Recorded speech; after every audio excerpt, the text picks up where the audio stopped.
the second panel of discussion, on a topic that is so crucial in time.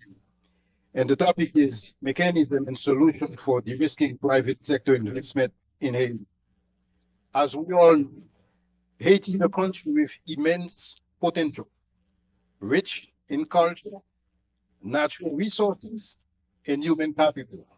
However, Haiti faces significant challenges, particularly when it comes to attracting and retaining or sustaining private sector investment. Political instability, economic volatility, unpredictability, and infrastructure that deters potential investors. In a few minutes, we will explore various mechanisms and innovative solutions that can help mitigate this risk and create an environment where private sector investment can thrive, contributing to long-term sustainable development. Our distinguished panel of experts, each with a unique perspective and wealth of experience in development, finance, law, will provide invaluable insight as it relates to the goal of this panel. And the goal is to raise awareness of existing institutions, mechanisms, and initiate investment to mitigate investment risk in Haiti, particularly the northern and southern department. Investing in Haiti entails multiple risks for many reasons: land conflict, insecurity, access to different services, etc. As a result, we practical advice from key international stakeholders, private international stakeholders, know that risk mitigation and institutional initiatives in the country are important assets for potential investors from the Haitian diaspora. So I'm looking forward to an engaging discussion with the experts, and I'm about to present to you these experts. The first panel of experts we have, and I'm inviting them to come on, join me on stage as I'm stepping to them. We have Christelle Senat-Scavin, member of the Chamber of Conciliation Arbitration of Haiti.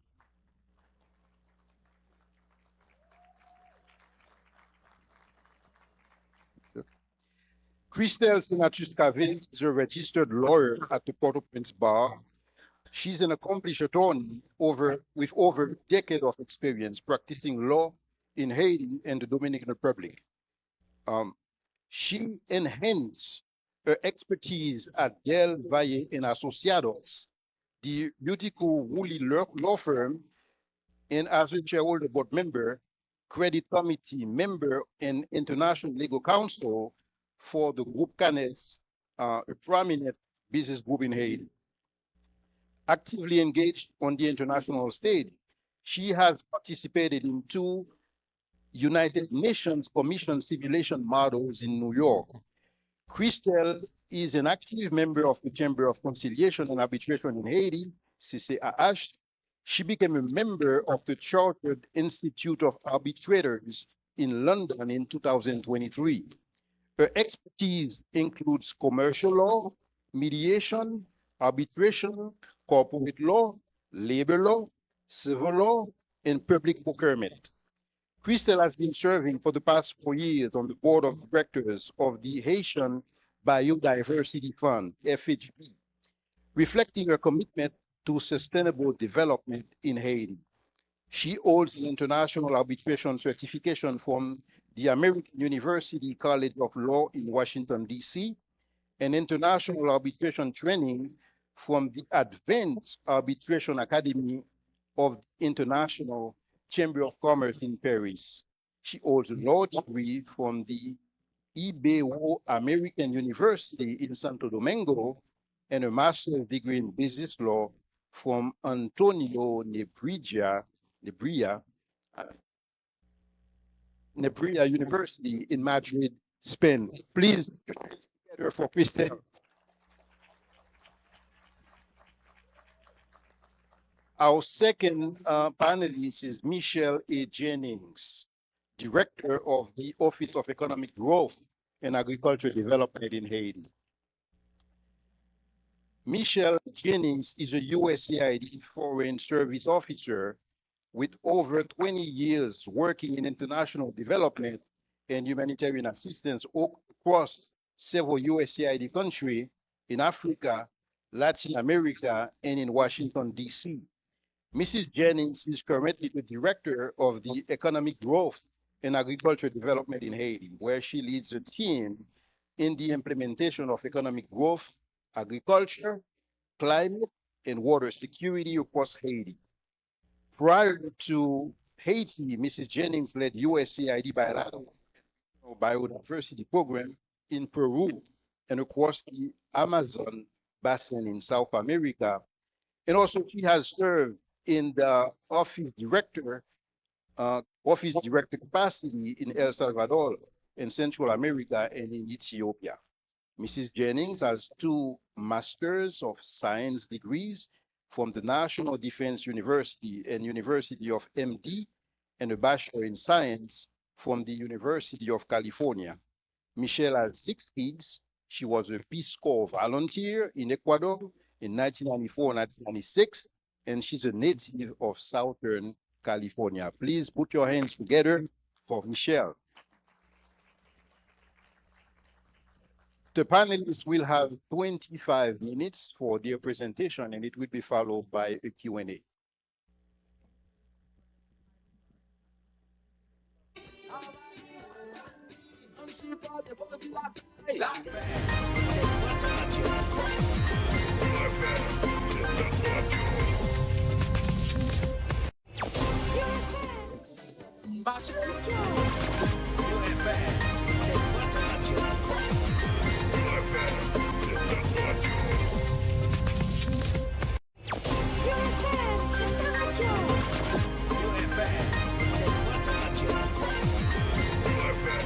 AHP for the invitation today and the opportunity to speak to you.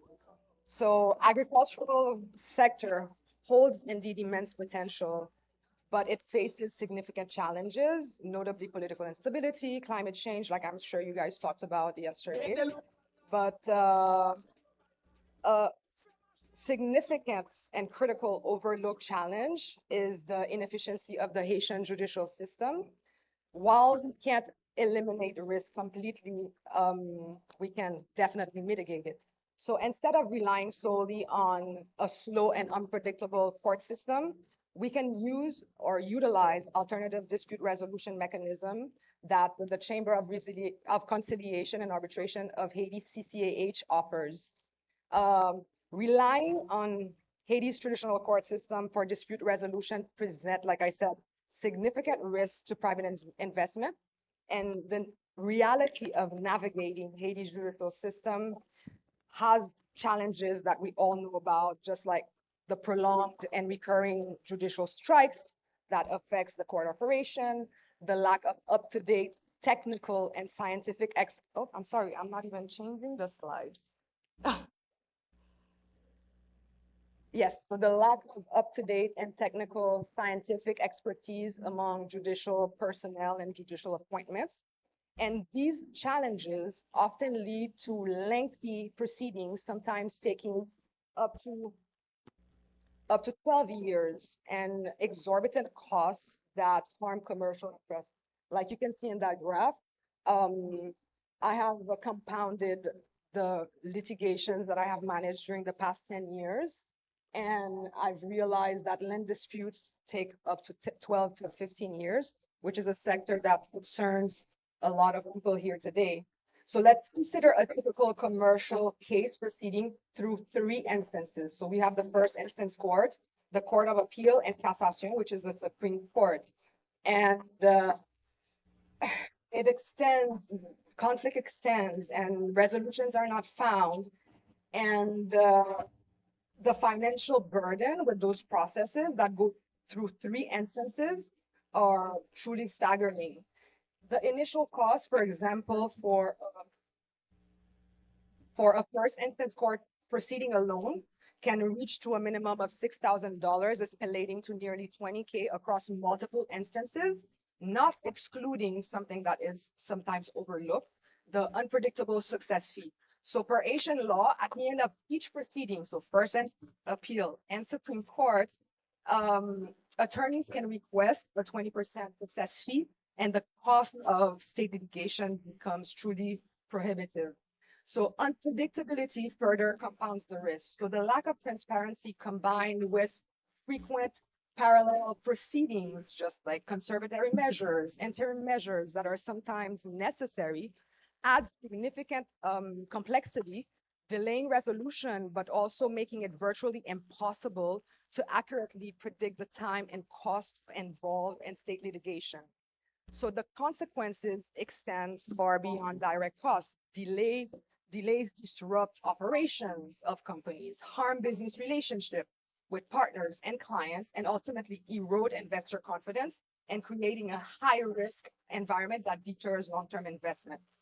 But I'm happy to say that there are viable and accessible alternatives. This is where efficient and predictable extrajudiciary avenues or mechanism offered by CCH comes in handy. So CCH is located in Soujo next to the Marriott Hotel, and it's 16 minutes from Pétionville, so accessible. But CCH is part of the Chamber of Commerce of Haiti that has that can be institutionalized across the country through the chambers of commerces in the north, through the chamber of commerces in the south. So CCH offers significant advantages. So it is an established institution with 15 years of experience. It's the sole formal dispute resolution center in Haiti authorized to function and to resolve conflict by law. So CCH is legally authorized to handle a wide array of commercial disputes between private operators and in general any conflict that would be subject to private settlement. So the broad jurisdiction of CCAH ensures that transactional and commercial disputes can be efficiently resolved through CCAH's processes. And the decision, what is really important, is that the decisions emitted through a CCH arbitration process is enforceable by Haitian law. CCH doesn't adjudicate disputes itself. It's a center. Rather, it provides a neutral forum that plays a crucial role in managing the resolution for conflict. It offers the necessary infrastructures to support both arbitration and mediation. CCH has a pool of registered neutral arbitrators and mediators who comes from diverse backgrounds, including legal field, business, technical fields. In our list, we also have engineers, we have people in the financial field. This diversity of expertise ensures that the resolution process can be tailored to meet the specificities and complexities of the parties' dispute. So CCH facilitates two primary practices, mediation and arbitration. To better understand their distinct process, let's examine their key differences and similarities. So notice first the fundamental difference in nature and the crucial aspects of decision reached through each process. So arbitration is a formal and adversarial process similar to a trial, where a neutral arbitrator or panel of arbitrators hears evidence, just like in court, and renders a legally binding decision known as an award. Unlike the Haitian judicial system, which requires navigating multiple instances, arbitration allows for a single opportunity to present a case. So you don't have to go through first instance appeal and cassation.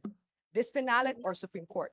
This finality ensures that the award is final and not subject to any form of appeal, enhancing predictability and efficiency. So opting to resolve a dispute through CCAH waives the right to approach ordinary courts. So a party in that process or a party that has an arbitration clause cannot go to the state tribunal to introduce a case. Arbitration awards from CCAH are final and binding, with only recourses limited for due process violation or public order issues. So the arbitration tribunal must decide based on the law, resulting in a clear winner and a loser. So enforcement of those awards involves submitting for homologation at the dean of the competent tribunal, and the process results in the issuance of what they call exequatio, which is an execution order, as they would call it here, giving that award the same force as the court judgments. So in contrast, mediation is informal, more collaborative. The mediator does not impose, like an arbitration, a decision, but instead the mediator acts as a facilitator, guiding discussions to help the party collaboratively reach a mutual acceptable agreement. So the mediation agreement that is obtained at the end, grounded in principles of equity, of what is just, I would say, instead of what is legal, is non-binding and solely relies on the parties' good faith for enforcement. This lack of automatic legal binding power of mediation provides parties with a greater control over both the process and the outcome for fostering mutual consent. Regarding confidentiality, which I think is an important topic here, both arbitration and mediation through CCAH will provide a high level of privacy protection, and distinguishing these ADR or alternative dispute processes from public court proceedings. So this confidentiality serves as a significant de-risking element, promoting investors' confidence and trust. Confidentiality ensures that sensitive business information, trade secrets, strategy details of operation of a corporation or a business remains protected, mitigating risk of public scrutiny, reputational damages associated with both arbitration and mediation processes. So for arbitration, a typical time frame would be 6 months with the possibility of prolongation depending on the complexity of the dispute. This means that while arbitration offers a more structured, a more and predictable timeline compared to traditional court proceedings, certain factors such as the intricacy of the issues at hand and the number of parties, the multiplicity of parties, for example, can extend the duration over those 6 months. In contrast, mediation has a shorter timeline, generally lasting 3 months, with again an additional month allowed if prolongation is necessary. This expedited process is one of the key advantages of mediation compared to arbitration, enabling parties to reach a resolution quicker and more cost effectively. So understanding these timelines help parties make informed decisions on which dispute mechanism or method best fits their urgency and the complexity of their issue. So finally, let's talk about cost. That's what we all want to know. How much is this going to cost? So arbitration tends to be more expensive due to its complexity and the fact that it's more time consuming, it's more structured, there's more procedures that are required by law. So the arbitration and mediation fee table outlined here, you will see that arbitration parties will have a $400 flat fee at the introduction of the case at the arbitration center, compared to a $200 flat fee at the introduction of mediation. This amount is given up front by each party. And you will see that CCAH's fees will vary depending on the amount and dispute, ensuring that costs are proportionate to the complexity at stake. So for example, a mediation dispute on the left-hand side of the board, you will see that a dispute of a $25,000 in claim, CCAH will charge a flat minimum rate of $200 to manage this dispute, and the minimum of $400 will be allocated to mediators. The fee for arbitration are different, like I said, and it's expressed as a percentage of the disputed amount with a maximum cap that increases with the size of the dispute. So if there are 3 arbitrators, no worries. As a party, you will not have to pay separately that amount that you see there. This amount is allocated and distributed between and divided between the 3 arbitrators. So these costs of the arbitration and mediation are shared equally by the parties involved in the arbitration process. And at the conclusion of the procedure in regards to arbitration, the winning party can ask to be reimbursed for the fee it pays, promoting a fair allocation of costs. So I wanted to present to you a success story, a real example of CCH's success. Consider the Baba Fu case. This complex inheritance dispute threatened the very existence of this iconic Haitian rum company. And a protracted court dispute or court battle would likely have been extremely costly and time consuming, but also possibly even leading to the dissolution of this company that was founded in 1862. So instead, parties opted for a CCH international arbitration, and the result was a swift and amicable resolution that preserved Baba Foo's operation, that safeguarded jobs, and preserve, I would say, this vital part of Haiti's national heritage. So the successful resolution showcased PCH's ability to handle complex and high-stake dispute and effectively protect significant economic and cultural assets. So, and for ensuring enforceability of arbitration award is crucial because who wants to go through all that process without having the confidence that they can execute their award or their decision? Haiti's ratification of the New York Convention of 1959, the recognition and enforcement of arbitration award, ensures that an arbitration award rendered in Haiti or in any of the 160 countries that are signatory to this convention can be recognized and executed domestically and abroad. So such legal assurance tremendously mitigates risk associated with cross-border investment disputes, providing investors with confidence that their contractual rights will be protected and thereby incentivizing private investment. So, as a law practitioner in Haiti, if I could give one advice today, it would be that given the complexity and the risk associated with land acquisition in Haiti, um, mostly attributable to issues of prolonged inheritance dispute or the deficiency of our cadastral system, I recommend that agricultural investors consider alternative approaches. So instead of purchasing land, which falls outside the scope of arbitration due to its classification of public order matter, investors should leverage the recent legislation modification in regarding to leasing.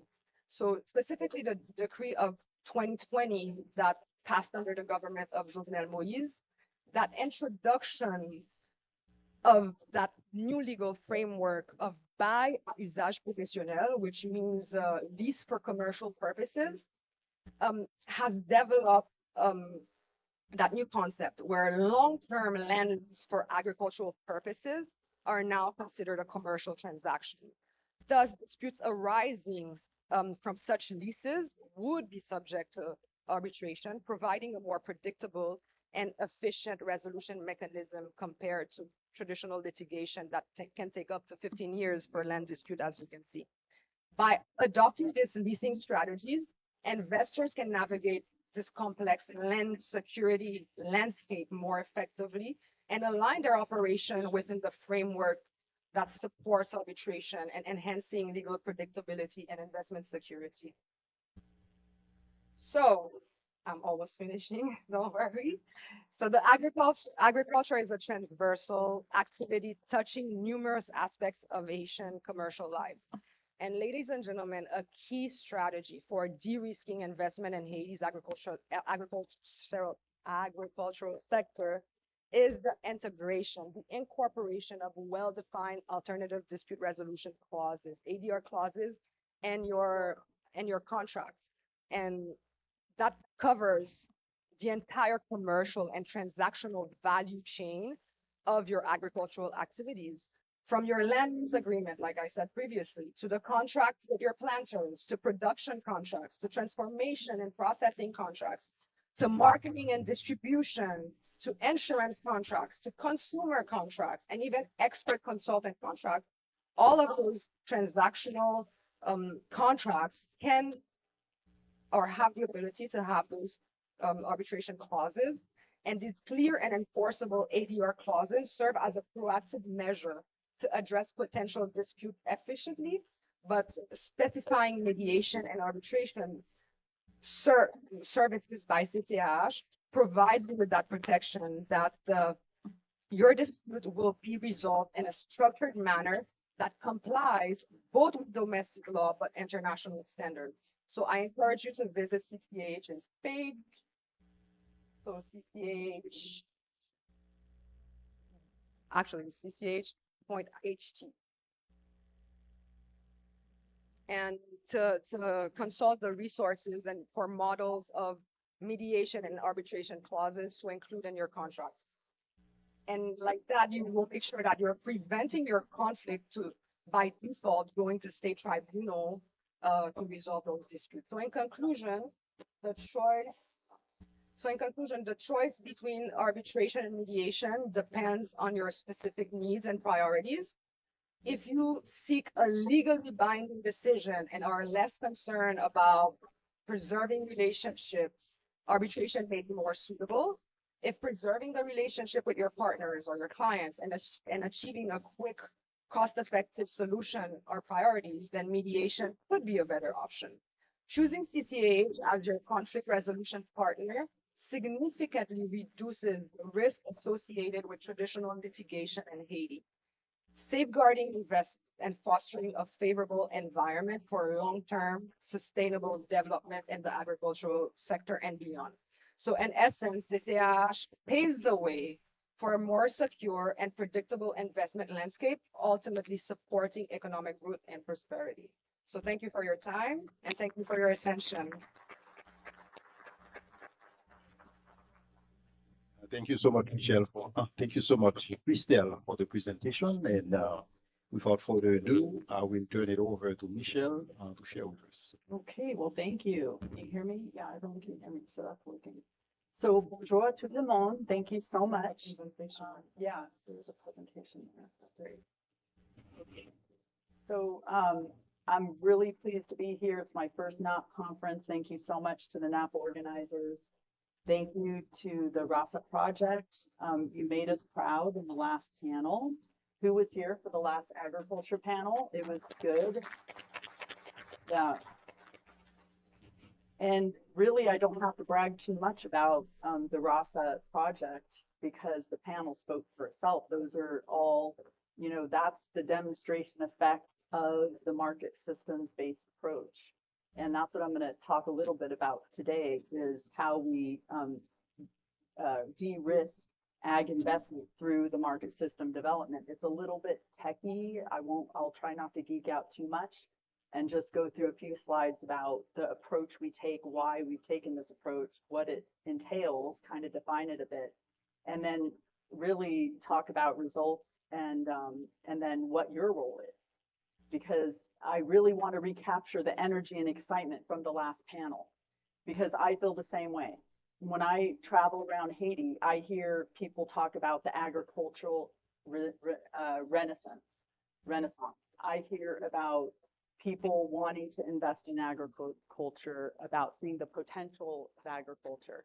And I feel the same way, and there may be a role for some of you out there to add to that enthusiasm and that investment picture. So we'll talk a little bit about that. But so the market system development approach, maybe you guys could be thinking about how that fits in with your business model, with the way you approach the market. And I'm no market expert, probably many of you out there are. I'm just explaining basically this is the approach that USAID has taken over decades of experience. So what is a market system approach? And I want to start by saying, just to sort of emphasize what the other panel people have said and what people have said over the last couple of days, is that it's a pity when I talk to a successful exporter in Port-au-Prince who tells me he's importing all his maize for his cereal and his industrial processing facility. When we had, Mr. Alex talking about the maize production potential in North and Northeast Haiti, and to think that this guy is importing it from the United States versus sourcing from northern Haiti or from southern Haiti, this maize for as an input, that breaks my heart. And then you see the opportunity there is. Another story was just a month ago or 3 weeks ago when I was taught, many of you know Medicine for Kids. You know that organization. They're an amazing organization that's providing a lot of the nutrient plumpy nut type nutritional inputs into a lot of humanitarian emergency programs. He told me 2 weeks ago that they import like about, 60 to 70% of those peanuts when people right next door to his compound are growing peanuts. You see, and they are trying to purchase locally, but they have a problem. What do they have a problem with? Quantity, quality. That meets their needs so that they can put out this product that they're actually exporting in times, but already have established markets through the humanitarian assistance ecosystem in Haiti. So these are opportunities that I come across all the time, and you just say, why? Like we can provide that input potential, right? We can do it in Haiti and really benefit Haitian farmers and Haitian families at the same time. And so that's something that really strikes me. And so back to defining a little bit about the USAID approach, about how we de-risk through this sort of new approach on market-based systems. And as you read these two goals, I want to give you a little bit of context as to the evolution of how we got there. So a couple decades ago, yeah, that long ago, I worked in Ethiopia. Ethiopia is, racked with food insecurity, cyclical, chronic, year after year, emergency after emergency. And really we thought we'd have to disrupt the cyclical nature and this chronic food insecurity cycle and the same could apply to Haiti. We heard from the last panel the threat that people face every day to feed their families. USAID, we do have a robust humanitarian assistance program that focuses on food security, but we also have an ag development program that really looks over the long term to see how do we use markets and market system approach to fix some of those systemic and structural gaps. And that's basically the essence of the market system development approach.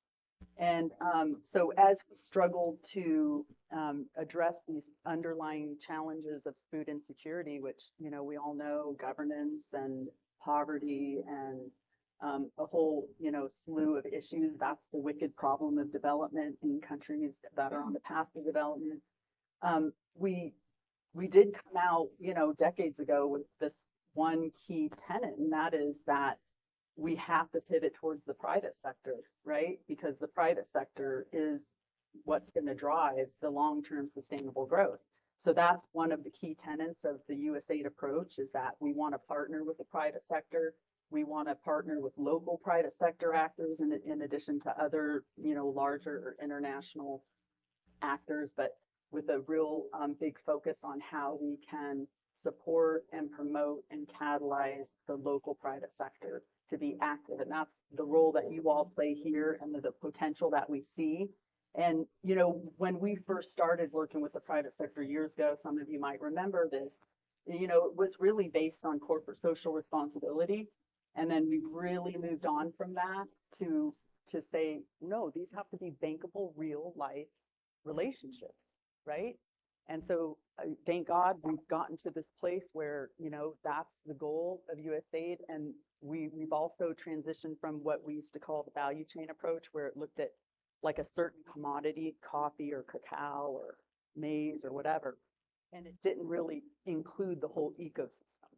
And so the whole ecosystem is what we're going for these days, versus one filière, and really taking into consideration all those things that people mentioned, the land issues, all the things that my colleague here mentioned, the problems we run into with land tenure or financing or legal issues, and all the kind of corollary issues that arise. And so the market system approach, in a nutshell, is a business win-win model that is a longer term solution to chronic market fragmentation.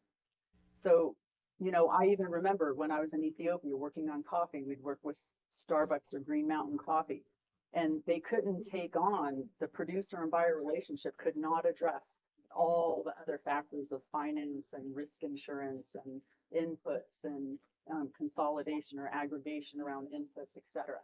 And so that's what we're trying to tackle with the market systems-based approach.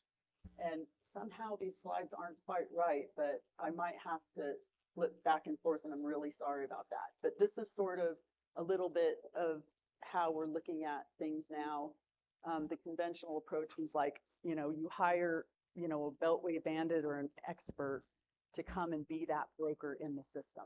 And now we look at the market actors and have them dissect and understand what are the gaps and them solve the problems in the market, which is a much, more sustainable approach. And you heard that play out with the with Albert from Clay. If you were at the last panel, then you heard the excitement. She couldn't even keep up with the translation, because it is exciting when you can address those market actors and you see that there's a lot of excitement, there's a lot of potential there. So this is sort of the rationale.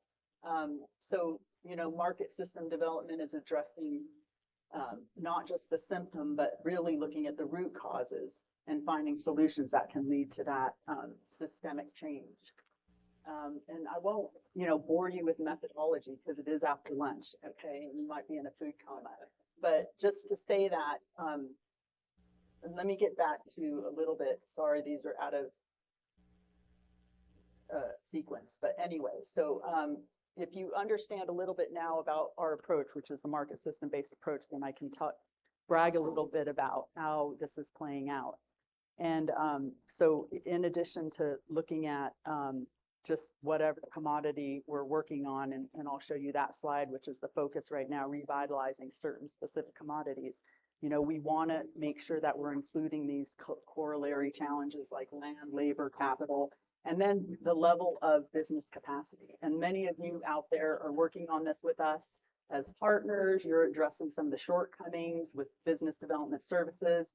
And that's something else that is of, eminent importance for USAID, is meeting people where they're at and bringing them along to be able to realize their business vision, create employment, grow as businesses, find finance and investment in their business. And let's see, sorry about this. So this is the resilient zone. So I want to emphasize and say that a few people have mentioned here, the ambassador mentioned it, Alex and several of you, that Port-au-Prince is not Haiti. And we say that every day, all the time, especially because this is where our projects are.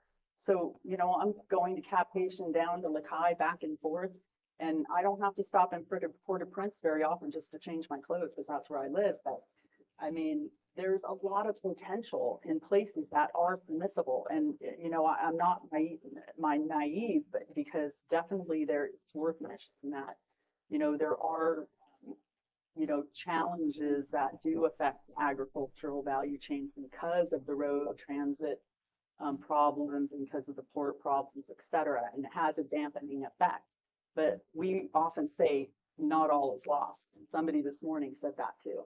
Like, not all is lost, because there are areas that we think are very amenable, and there's a good enabling environment to invest in agriculture and ag value chains, and we're really excited about that.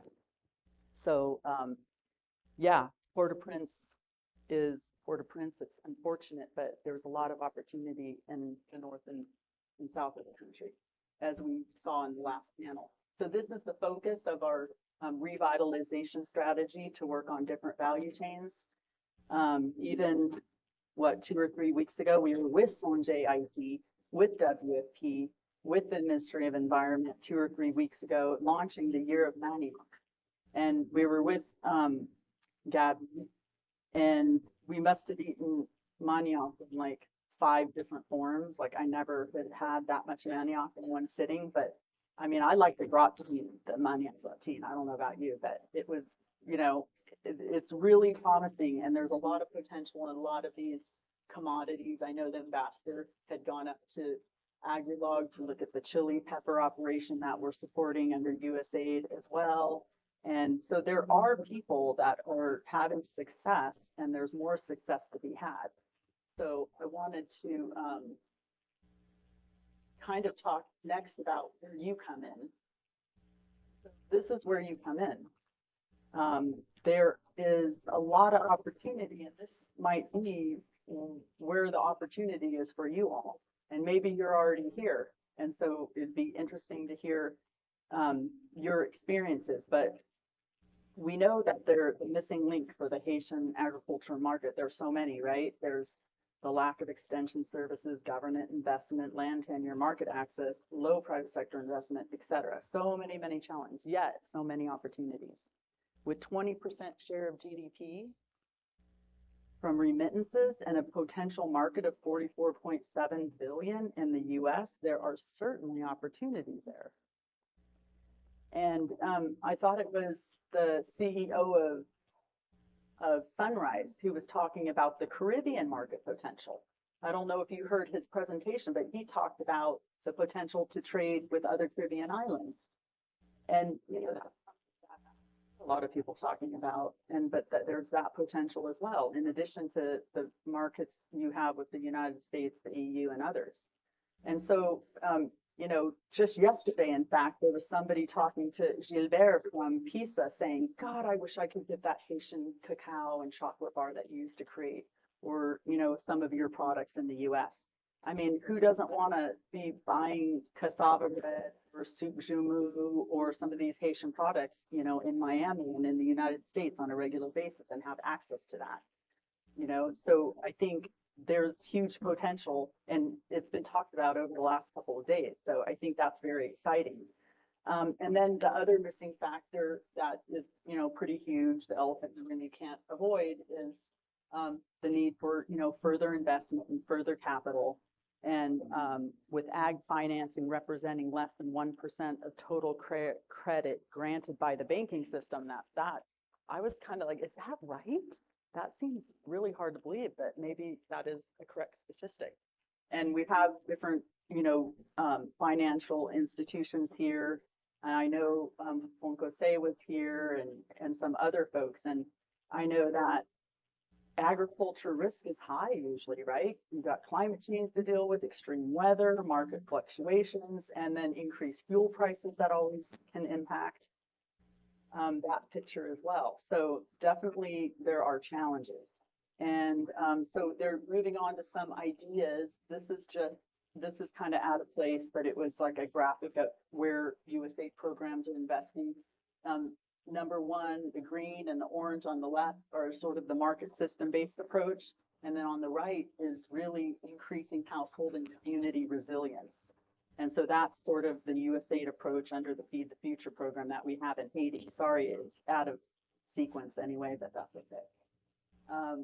And then, so these are some of the ideas, and you probably have more, and so I'd love to hear some of them when we get to the Q&A. And really it's, you know, leveraging these venues. Like, this is my first not conference, but I was at one of our investment conferences in Miami, and I get super stoked and motivated to listen to the excitement and energy and vision that all you have in this room. It's really motivating for me. And because I don't get to talk to a lot of you in Port-au-Prince, because, you know, we don't get to circulate a lot. It's the outreach that I get to really tap into the thoughts and ideas and passion. And so, you know, these events, hooking up with the diaspora, understanding what the diaspora is already doing, what your interest areas are, et cetera, is very motivating. And it informs us as we think about new investments coming down the pike in the future. And then, of course, you know, linking up with transaction advisors and business development services, and a lot of the people in this room that really make it happen for people. I was really excited because somebody told me, we had a partners meeting up in North Cap Haitian not too long ago. And one of our partners was expressing that they kind of plateaued and tapped out on their business, and they needed more investment to really take it to the next level and grow. Well, we just pointed them to this person over here, actually that person right there, Claude, who's in this room right there he is. And then Gilbert tells me on the sidelines that boom, like that, you guys are, hook them up with JECA, and there they are, off and running into like new opportunities. Like that is so motivating. Thank you so much. And that's really amazing. So, I mean, these are the champions. These are the people out here that are making it happen. And some of you are part of that USAID ecosystem of putting those investments and efforts together. And some of you could be in the future, or, maybe want to be. And we're very eager to work with a lot of you out there. And so then the co-designing, the co-creation of strategies around common development goals and objectives, that's always of huge interest to us. And so I just want to, I think, probably, let's see, I'm going to leave that slide up there because I can't really field all of your calls, but those people can in our current ongoing Feed the Future program. Those are the POCs for if you want to work in livestock or some of those key agricultural value chains, you can reach out to those folks and, let them know what you have to offer and what your interests are and see if there's any alignment. And I just want to say, it's a hard job for sure, and getting the scale, some scale is really important, right? And it requires a larger investment, and USAID is just one little actor, and our investments are hopefully catalytic, but we really rely on other people, the big, development banks and financial institutions, but really the private sector who wants to make those investments and who's out there sort of like beating the street, and making the rubber hit the road. It's those people that really are moving things along. But hopefully working together, we can make steady progress. And through these kinds of events, we can hook up. And in the spirit of working together, I like this phrase. I used it last week. Yon sel doit pas manger kalulu. So I guess one finger cannot eat okra. We all have to work together. Yeah. So anyway, that's what I want to say. And thank you very much for your attention and your participation. Yeah, thank you so much for the presentation. This is such an important topic, and for many reasons. One of the reasons that I can think of is the fact that we talk a lot about the risk that we are taking in Haiti for investing, but not so much about the institutions, not so much about the mechanism that exists that can be leveraged to the risk, the challenges that we are facing in the country. So please put your hands together for our two panelists. Wonderful.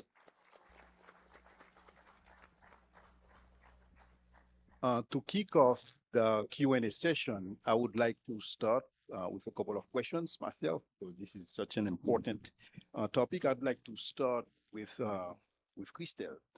Christelle, I like the way that you made your presentation and where you started with Barbecue, showing that this is a success story, in terms of arbitration that took place.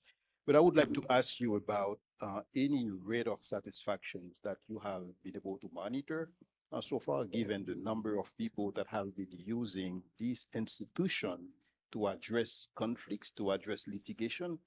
Any success rate or satisfaction rate that you would consider that would give confidence to our audience that this is a system that effectively works, and this is what you have observed in addition to the success story that you shared about Baba. Could I have it? Or is it work? Oh, yes, it's working now. Great. So the first key thing really that I need to put forth is that, remember, I said CCH, the processes are confidential.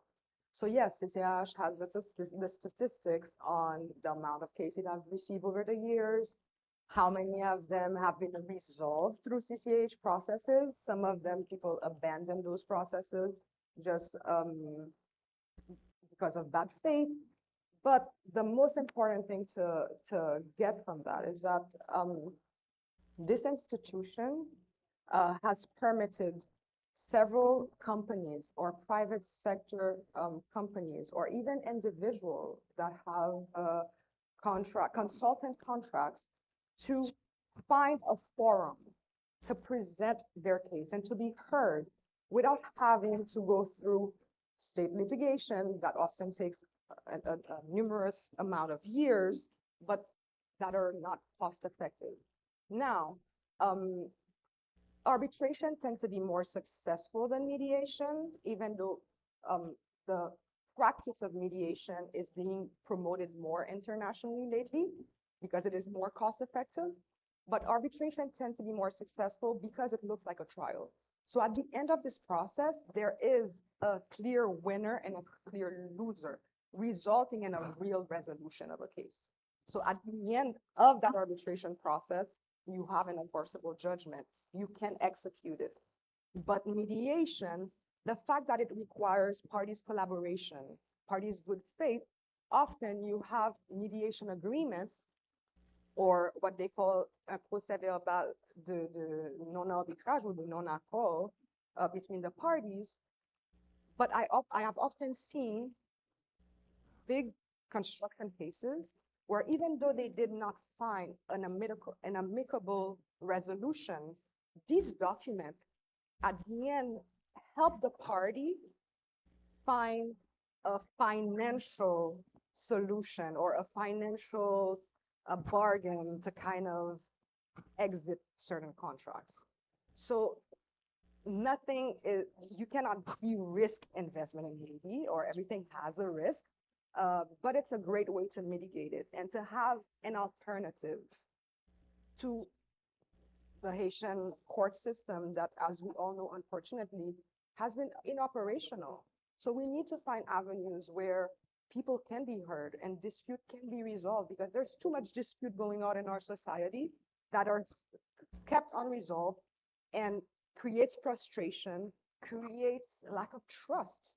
So we need institutions like this that can help foster those new practices. Thank you so much. Um, for Michelle, I really like your presentation in such a way that, you were talking about the evolution from CSR to the value chain approach and now using the market-based approach. It seems that there is a focus on learning, there is a focus on continual improvement. This is good.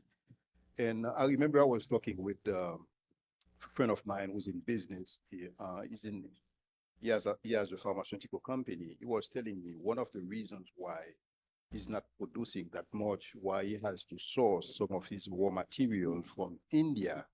It's because it's easier for him just to import the product and just put a stamp, just put his logo on it than to produce. Because there is actually a cost to producing things in Haiti because you don't have what you call a business enabling environment. Now, while we're working on the market-based approach, do you see any way to work in tandem, market-based approach and business enabling environment at the same time? Yeah, so we do have a focus on the market system-based approach, but that's definitely, a concern. And the business enabling environment is a big part of the challenges that, as you note in your example. And that's, exactly what the corn mill, the maize mill businessman in Port-au-Prince and Poitou Bouquet told me. He's like, I know what I can get from importing it from the United States. I get quality, quantity, exactly what I need for my operation to run smoothly. And so, I mean, it's definitely part of what we're focused on within both of our projects that are focused on economic growth.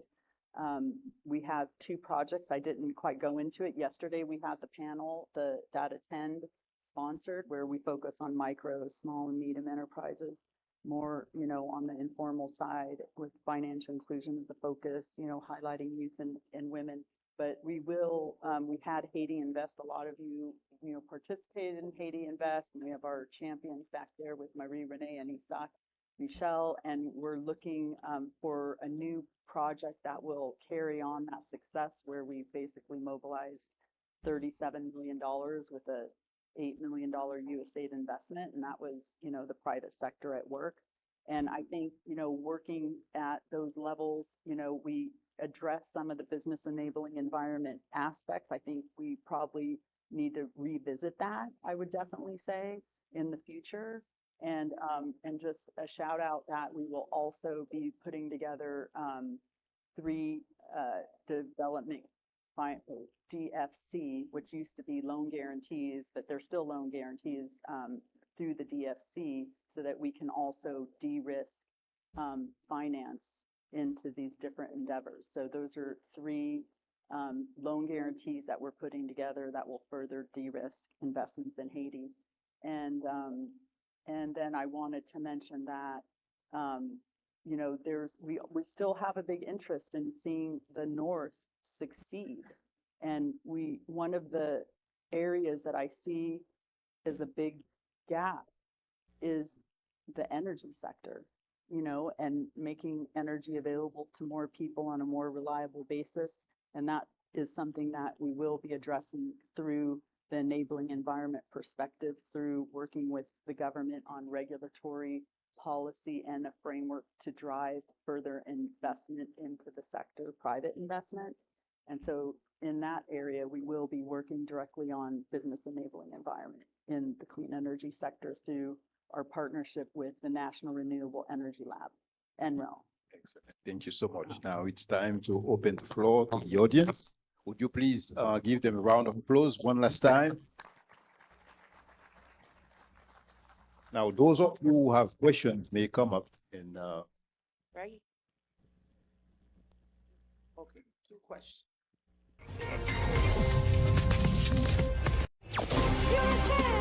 For the panel, very insightful, great information. I think and kind of segue into my question, energy, right? We talked about all these efforts, everything, right? But at the end of the day, your solar panels can only sustain you for so long. So you do need a robust grid system, an electrical system. So I have a utility background. So then I'm like, okay, we talked about all those ideas, but we need power, we need a baseline power grid. So what I would like to know is what are the efforts, right, on the way to at least improve the power system, right? So regulation, availability of power, right? So is anyone thinking about this or implementing that effort into the equation? That's what I have. Thank you, Paul. Okay, yeah. Like I was mentioning, so our investment, so infrastructure is an expensive endeavor, right? And we are working on a rehabilitation project in the Cap-Haitian port, Cap-Haitien, and that is going to include a little bit of upgrading security and electrical work within that project. But I know you're talking about a bigger scale throughout the country. And one thing that our NREL project did, which ended and that will start up again, is they're working really nicely with IDB and the World Bank, and that funding that's supporting the FAIRS program. And that FAIRS program, that was the government program for rural electrification. And so that's where our value added is, with the expertise of a specialized agency like the Department of Energy and NREL, which I mentioned. And that's their niche within the larger funded package that's going through the government to push out rural electrification. And then the other effort we have is a smaller effort through our mission in the DR that has awarded a grant to EarthSpark. EarthSpark is working in the rural areas. They have many sites in the South, and their model has been to set up mini grids. And they've had, on and off success, but they are adamant that they're going to prove a mini grid model successful. And they have several sites in the South where they are offering services, solar energy through the mini grid, and people are willing to pay for it. They have proven already in their business model, people want to pay for energy. They can pay for energy, and they've gotten it to a point where it's affordable, and they're going to set up like something like 60 different connections in the South. And that's really exciting to us because it's like very grassroots, very specific to different communities.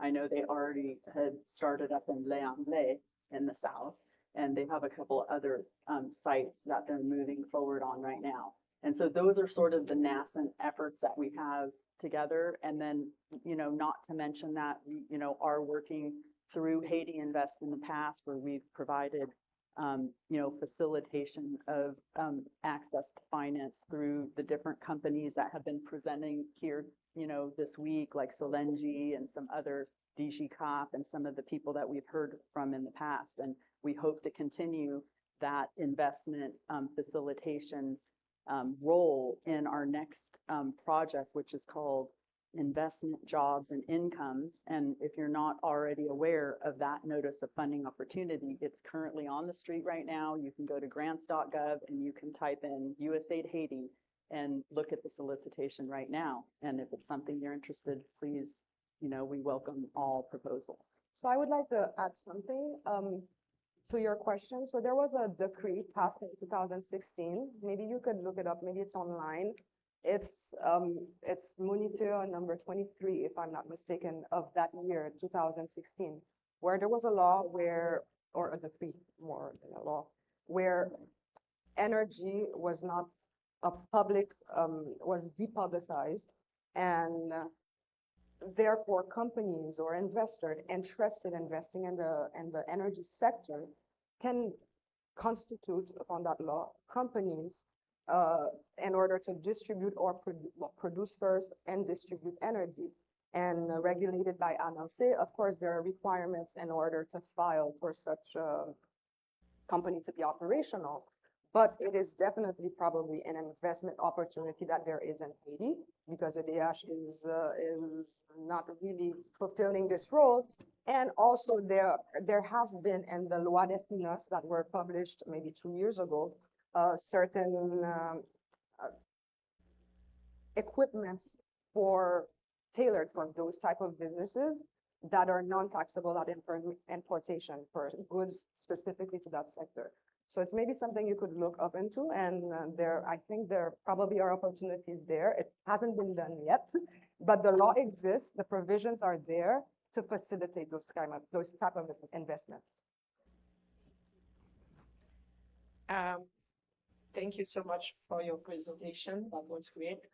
The question I have for you, and I'm happy that I was listening to your presentation because I was in Haiti 2-3 months ago, and I had a chance to talk directly to an agronomist who lived in the South. And I don't know nothing about cattle, but he was just telling me from his perspective, because I was asking him what is new. And he was like, yeah, USAID, they are talking about this cattle thing.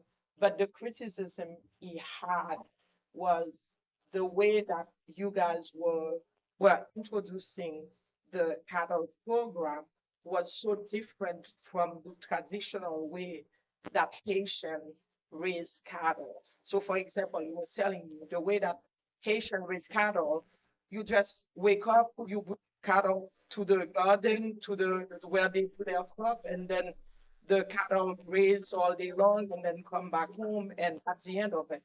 But apparently, I don't know again, but from what he was telling me, the way that your program is structured, then you have to buy the food for the cattle. So it's different from the traditional way. And he was saying that not only it end up costing the farmers more, or the cattle people who are in that field more, because now they have an extra cost that they have to buy the food for the animals, where before they would just let the animals roam around. And it's the same thing for the pigs. When you have the white pigs versus the indigenous pig, the white, you have to buy the special food for them, where the indigenous pig, they just eat the leftover. So how do you address that when the way you're trying to develop a field, either agriculture or cattle or poultry, whatever, it's so different from the traditional way. Then you have the traditional people, because here we're all educated, but at the end of the day, produce the land, who raise the cattle, is a traditional Moun paysan, a pays where I used to spend my summer.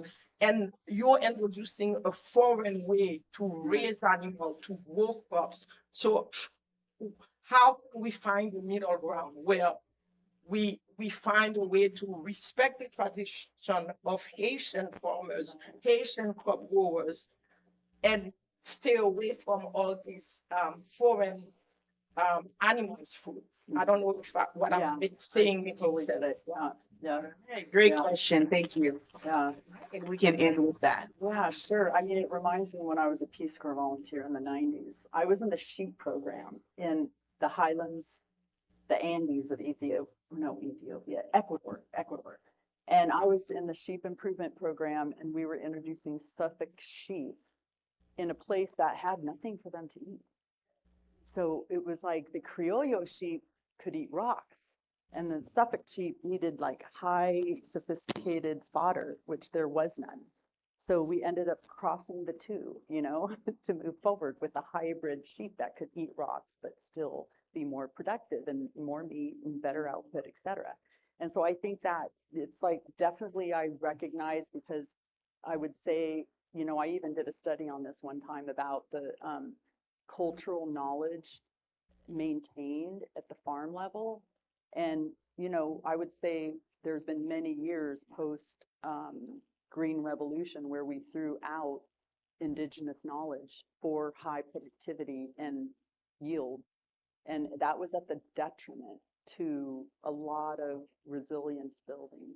We took farmers that had traditional governance of water in Balinese and rice paddies and went for high productivity and trashed the whole local governance structure. Or this is decades ago, right? Or there's something called Quetzalcoatl, which is a mixed legume cropping system with corn, which is super climate resilience and water maintenance and retention. And we, got rid of that and said high productivity, high yield, that's all that we care about. No, the pendulum has swung back the other way for sure.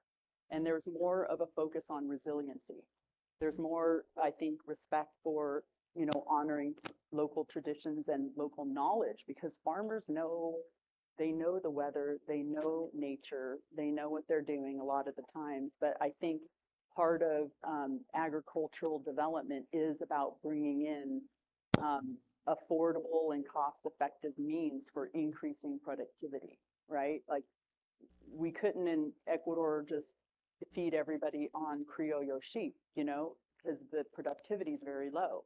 And just like in Haiti, I think the project we have is called Programme Appui de la Rentabilisation de l'Élevage. That also takes a market system-based approach. They've established about 12 different partnerships with local organizations. And yes, there is a component that's focused on increasing the productivity in the livestock sector. And hopefully there will be a balance between local knowledge and indigenous practices, but with imparting and sharing those best management practices that help farmers get to increased productivity. Because what does increased productivity mean?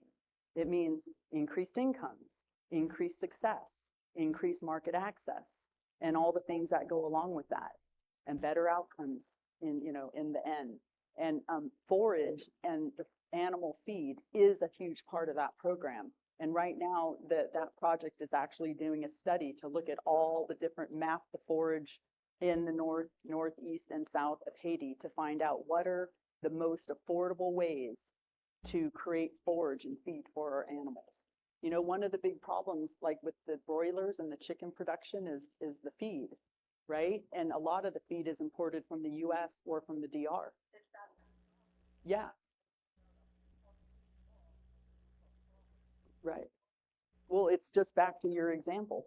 Like you can import it cheaper than you can produce it locally.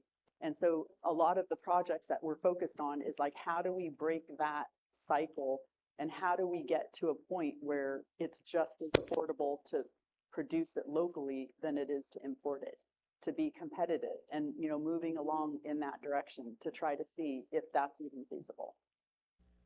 Thank you very much. And don't forget, we can continue the conversation at our breakout sessions later on this evening. So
And today we're gonna have the opportunity to hear from three esteemed panelists.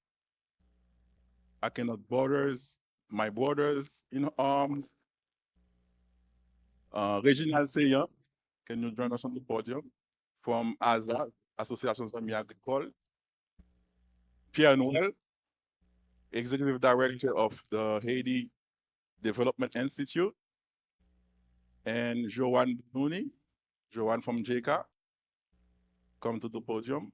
Thank you. All right. Ika.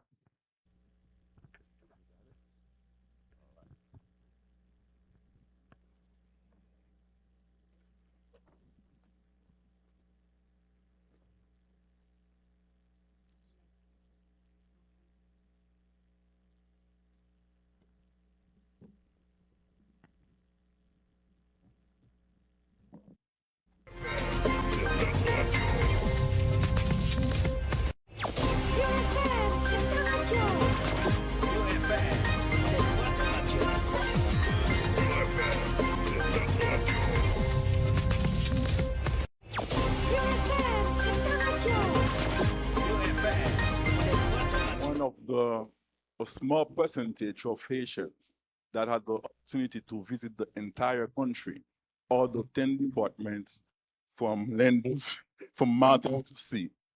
So we have a deep knowledge of the country. And I had the opportunity to represent an impact first agricultural lender in 2010, from 2010 to 2016, called Wood Capital. So we had the opportunity to work with small growing businesses throughout the country, mostly farmers co-op involved in producing, processing, and exporting.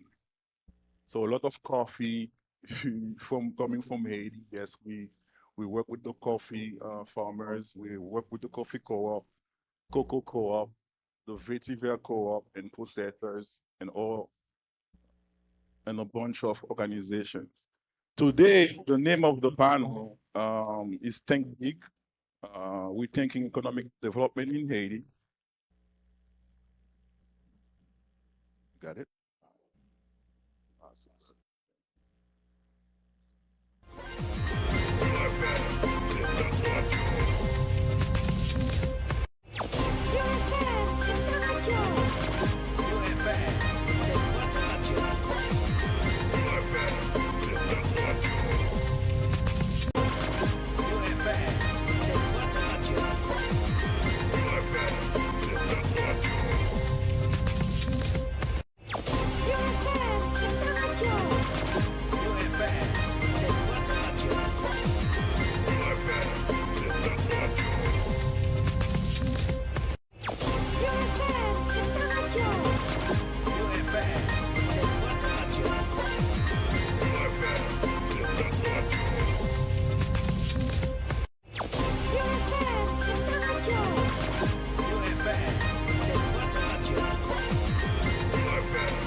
Of them, we know of the political and social instability. We know about natural disasters. We know about poverty and inequality, resilience and development strategies on the ground, the international support. So I need to salute the effort of USAID, the IDB, and the World Bank. I think is even Ivy is still in Ivy. See, all right, and the economic sectors. So we all know that agriculture uh, represent at least 20% of the Asian GDP. And today we're gonna frame our conversation uh, about what we can do in agriculture and finance.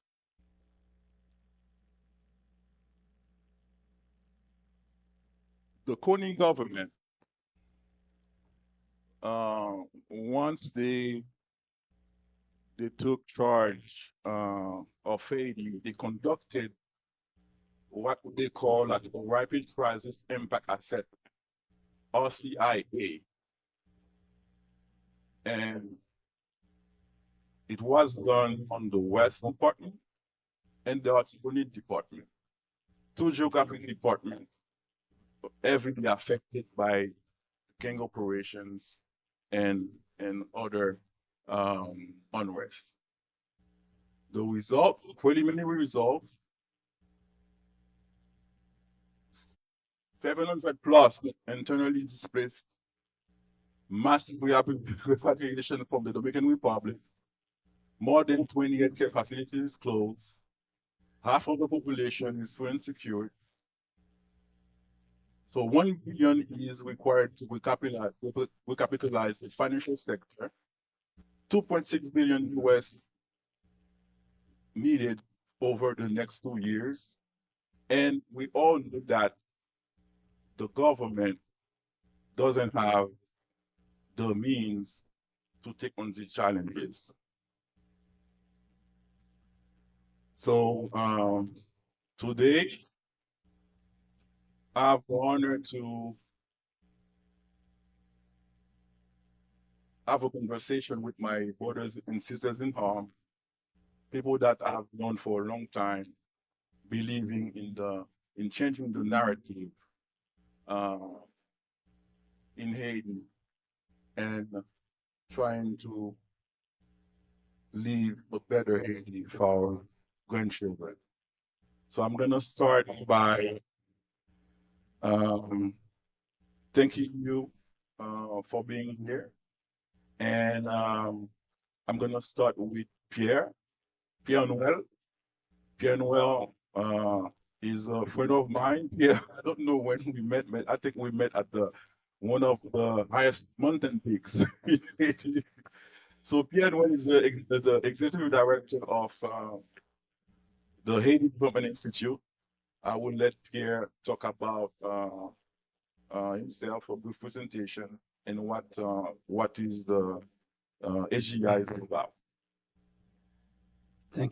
Thank you, Patrick. Non, rencontré, ça fait longtemps vraiment. Et I think where we met nowadays, it's hard to actually go there right now because of the conditions in the country now. But thank you, and I'm happy to share this table with um, Joanne and Regina. Now, I had the pleasure of saying a few things about HDI yesterday, but I want to go a bit deeper this time around and talk about why we exist specifically and what our work looks like. Before saying exactly what we do and how, I want to start by saying our goal really is to build communities. If you can imagine a lot of the people in the room, a lot of us in the room, and a lot of activities going on in Haiti, they're very specific. Either we want to educate a child, or we want to feed a child, or we want to provide health care. Uh, the problem is we can have educated, well-educated people, very healthy people. If the community where they live in is not suitable for them to thrive as a family and have a family and have sustainable livelihoods, they're leaving. So our work is about the community. We want to accompany the communities through their leaders, be it civil society leaders or publicly sector leaders and private sectors to make sure that they can actually have the tools, the resources, build the connection and the networks they need to be able to plan and support their community, develop their community forward. That is the gist of our work. And to do that, we do it in four specific ways. One, we come in by making sure that we can bring resources into communities, specifically rural, because we have a commitment to decentralization. Uh, we come in by identifying leaders in those communities or organizations with roots that are deep in those communities and also boots in the community and provide resources financially. As we do so, through grants or support investment with social enterprises, we also couple that with capacity development, ensuring that these organizations or these social enterprises that we invest in, they over time get the coaching they need and the support, the training they need so that they can actually have potent and sustainable organizations. That is the way we work. But as we do so, imagine you have an organization or you have a community with uh, good leadership, with strong institution. One of the things that is necessary is how do you bring the community together? So we are a convener and we facilitate those conversations so that in every community we come in, we help facilitate, create the table so that voices get elevated and the people get to talk and think about what it is they want as a community and what they envision to leave for their children. Once they do that, then we come in again and support that vision. Yesterday, I talked about a 2 year vision process that we had inherited, been supporting through 2015. That is actually the way we do our work. And currently today we are working in 8 departments, and we have 34 we support across the country, and we also have 42 organizations that were current capacity enhancement across 8 departments. We do not work in Gardens and Northwest at the moment. But this is the gist of our work. That at the end of the day, we're looking at how do we make sure that we create the spaces, provide the resources, and have a commitment to equity so that because we all know how exclusionary our country can be and has been over these past 200 years. So going into the communities and with that understanding allows us to actually go further, ask more questions than we need to. Yeah, thank you. Joanne, I know you wear many hats, right? But Joanne, today I want you to talk about how uh, bracing neighbors, because I know you went involved with a few communities, and also you're gonna have to make a real connection with finance also, um, for in the community and finance. Go ahead. Thank you, Patrick. Thank you for making the connection. My name is Joanne Bouvigny. I am the CEO of GECA, which is a woman-owned and woman-led business advisory firm. GECA's objective is to lead economic development by providing specialized services to enterprises at whatever stage of their maturity level they would be. We work with businesses and entrepreneurs from the incubation level to the cultivation, then to the acceleration. And we do so by integrating all our services with finance. We do fundraising, do audits, and in doing so, our corporate social enterprise arm works with incubation. And this is where I introduce Bracing Neighbors, which is for many aspects and in many ways my baby.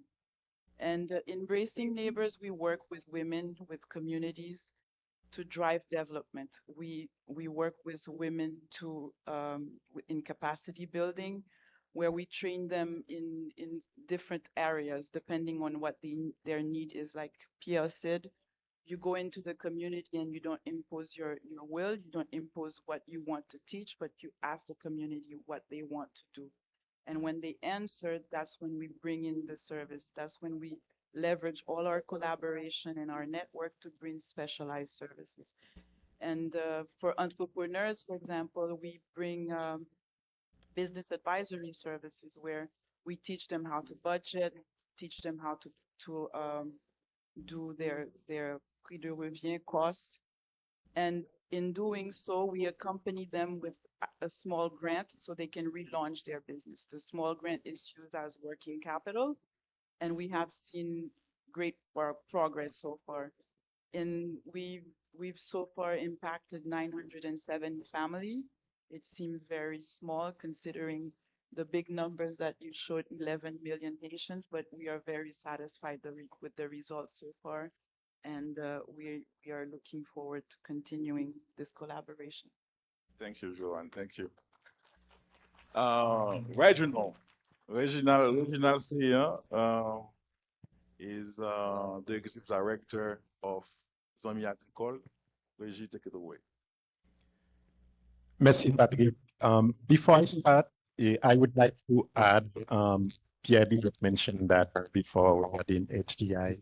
HDI has invested in Haiti over $5 million to 100 organizations, and HDI has helped or facilitated about $2 million in investment in local organizations in Haiti by connecting local organizations to other funders. I think it's necessary to say, and Albert from Clays that talked this morning is a graduate of HDI that we are very proud of.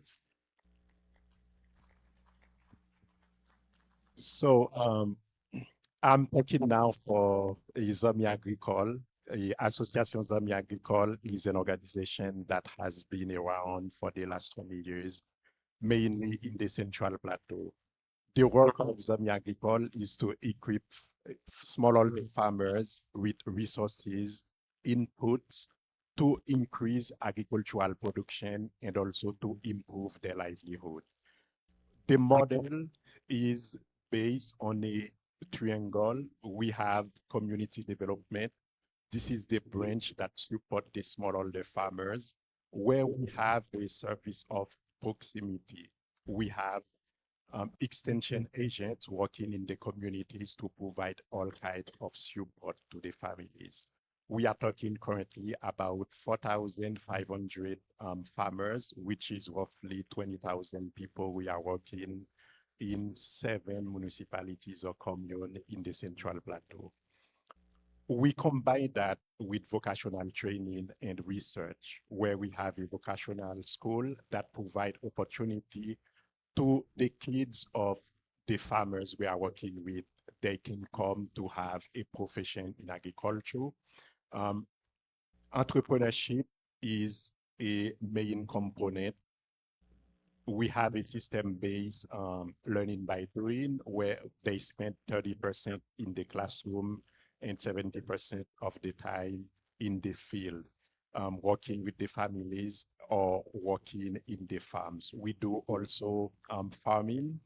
Zambia Agricole has a good farm of 45 hectares and also another farm of 30 hectares where we are producing sorghum for the farmers. And we combine that also with research. We have soil lab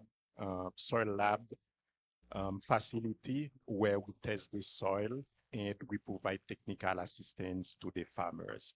It's not only to increase production, it is also to connect them with market, with sorghum, black beans, peanuts, or pigeon pea, to strengthen the work they are doing. In sum, this is what Zambia Agricole is doing, and we'll have the opportunity to talk more about collaborations with HDI and the other partners. Thank you, Regina. On the screen, so you have the QR codes of all 3 panelists. Please scan them and connect with them afterwards. So we're gonna frame the conversation around 2 flagship initiatives that are currently happening in Haiti. We mentioned a lot the word entrepreneurship, economic development, and I have my colleague Philip, and we're in Costa Rica this week at the FLEA, and we had an investing exercise, and the people selected infrastructure as the #1 investment for Haiti. So we know it's gonna be difficult because the kind of infrastructure we're talking about to make the change though that really needs, Haiti gonna need to have what we call a credit rating, and we forward from that. So we move to the next pillar, agriculture. I know there's a lot of things happening in agriculture, and I was really happy to hear from Albert, to hear from the consortium Melfed Vet. I mean, what they're doing on the ground, and Gabi. So we're gonna jump in. We're gonna talk about these initiatives. We have the one called the Haiti Food System Alliance. So I'm gonna let Joanne talk about the Haiti Food System Alliance, and then Pierre, you're gonna continue with the Collective Academy initiative called the Agri-Food Entrepreneurship Center. Joanne, can you tell the Thank you, people what's all about? Let me set the background a little bit. When we talk about economic development, when we talk about agriculture, when we talk about financing, they are not dissociated. They are part of a whole. You cannot see economic development if you don't invest in people. You cannot see agriculture if you don't invest in farmers. Now, knowing that, we need to start talking about ecosystem. We need to start talking about systems. And in doing so, we understand the need to have the entire ecosystem come together. And this is what the Haiti Food System Alliance is. And this is where you see the coherence between all the 3 of us sitting at the table. The Haiti Food System Alliance is an organization, an association that we decided to put in place that believes that Haiti can feed Haiti, and that also believes in souveraineté alimentaire. Can someone translate, please? So food sovereignty. Yeah. Sounds kind of heavy. Okay. And believes in souveraineté alimentaire. What does that mean? Haitians should be able to feed Haitians. We have enough land to produce. We have enough farmers to work the land. We should find enough finance to support them. And the Haiti Food System Alliance is regrouping right now 15 partners, 15 members. We invite other people to join the alliance as member to participate in the creation of this ecosystem. But we have different categories of partners. When you talk about system, you cannot have everyone in agriculture and then the boat is sinking on one side. So we have three categories of partners. We have the production partners, the service partners, and the market partners. In the production partners, you have as a AZA that regroups 70,000 farmers. We have three hospitals and the network of hospitals. I can name, for example, Zami La Santé. HTI is part of the Haiti Food System Alliance. GECA is also part of the Haiti Food System Alliance. We also have a university that is part of the Alliance for Research in Agriculture. And we also have schools, about 200 schools that are part of the alliance. These partners come together to take concrete action into the development. And I think the next step also is to talk about infrastructure because this is soft assets. Thank you, Joanne. Pierre, can you tell us about there's the connection like with the Food System Alliance? Okay, we group all these partners and we say, okay, we want to feed Haitian, right? But do what we after that we had a retreat, and in that retreat we decided that we're gonna move forward. We need to move forward with hard investment because if we really need to change the system, we need come up with import substitution mechanism for Haiti. So having a processing center and what we call the agri-food processing center is critical. So can you tell us a bit about what the center is all about? Sure. In 15 years of working of working in rural communities in Haiti, we've learned quite a bit. We have developed an understanding. Naturally, as we all know, was growing up in Haiti, agriculture is the base of whatever we're going to do, and it's currently the base of everything that we support in Haiti. All of the organizations are outside of the metropolitan areas are involved in one way or another in agriculture. So that is our base. And in thinking about it, we have been looking at what exactly do we do to support specifically agriculture. And we have been pulling together partnership to build a collective academy. And the collective academy, it flows from having pulled a community together over 2 years and developing specifically a vision. Once that vision was clear, it was clear for us that the community wanted to do two things as priorities. One was making sure that we create community spaces because they felt that the engagement was important for them because it gave them a space to actually facilitate voices and elevate voices. But the second piece, which was clear for us and for them, was economic development. And economic development for them means that we start with agriculture by making sure that we can develop opportunities for people, young people specifically, and women to be engaged in agriculture in a much different way. And how we now need to make that come up is show up is through the Agri-Food Entrepreneurship Center. And that Agri-Food Entrepreneurship Center is going to be on a 40 hectare property that we've already purchased.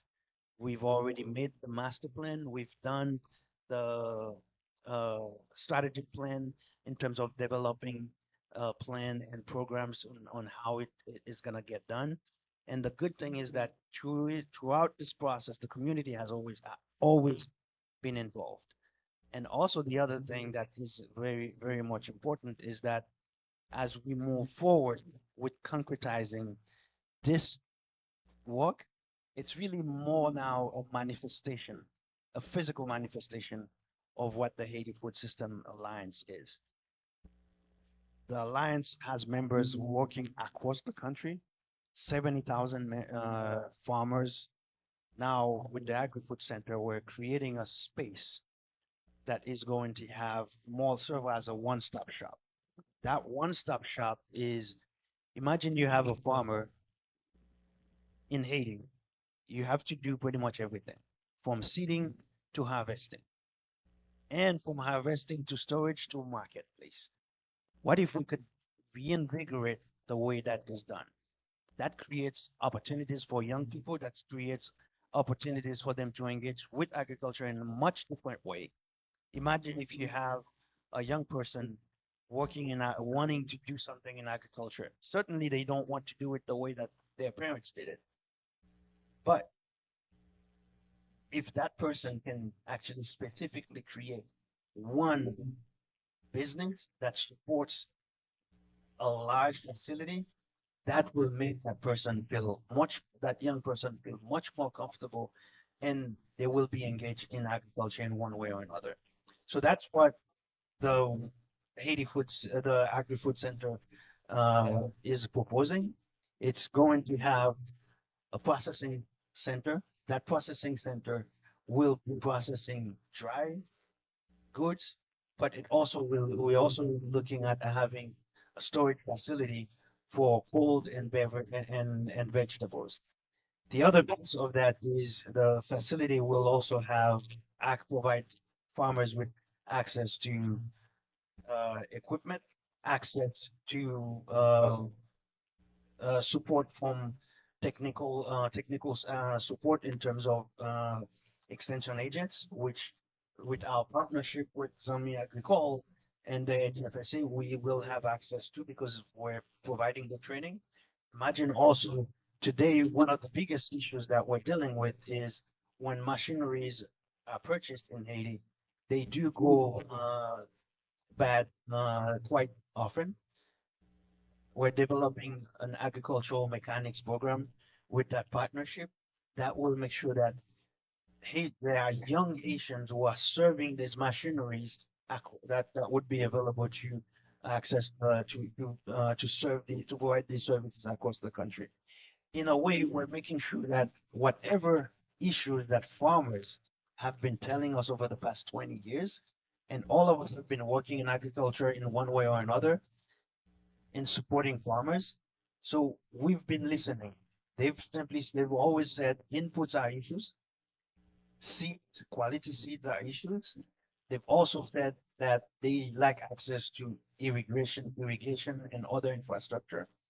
They've also said that the issue of financing is a big issue for them.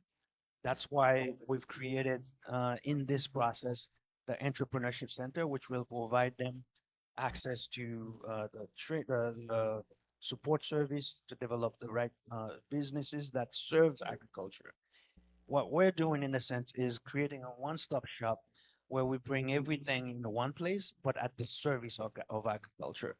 And the reason why it's so important is because we all understand that we need jobs, for example, in textiles, because there could be there are thousands of them. We need jobs in IT, and thousands of them, the young people can be serving and working and serving companies across the world. However, there's a fallacy in there because it depends on the needs of somebody else and on the needs of somebody outside of the country.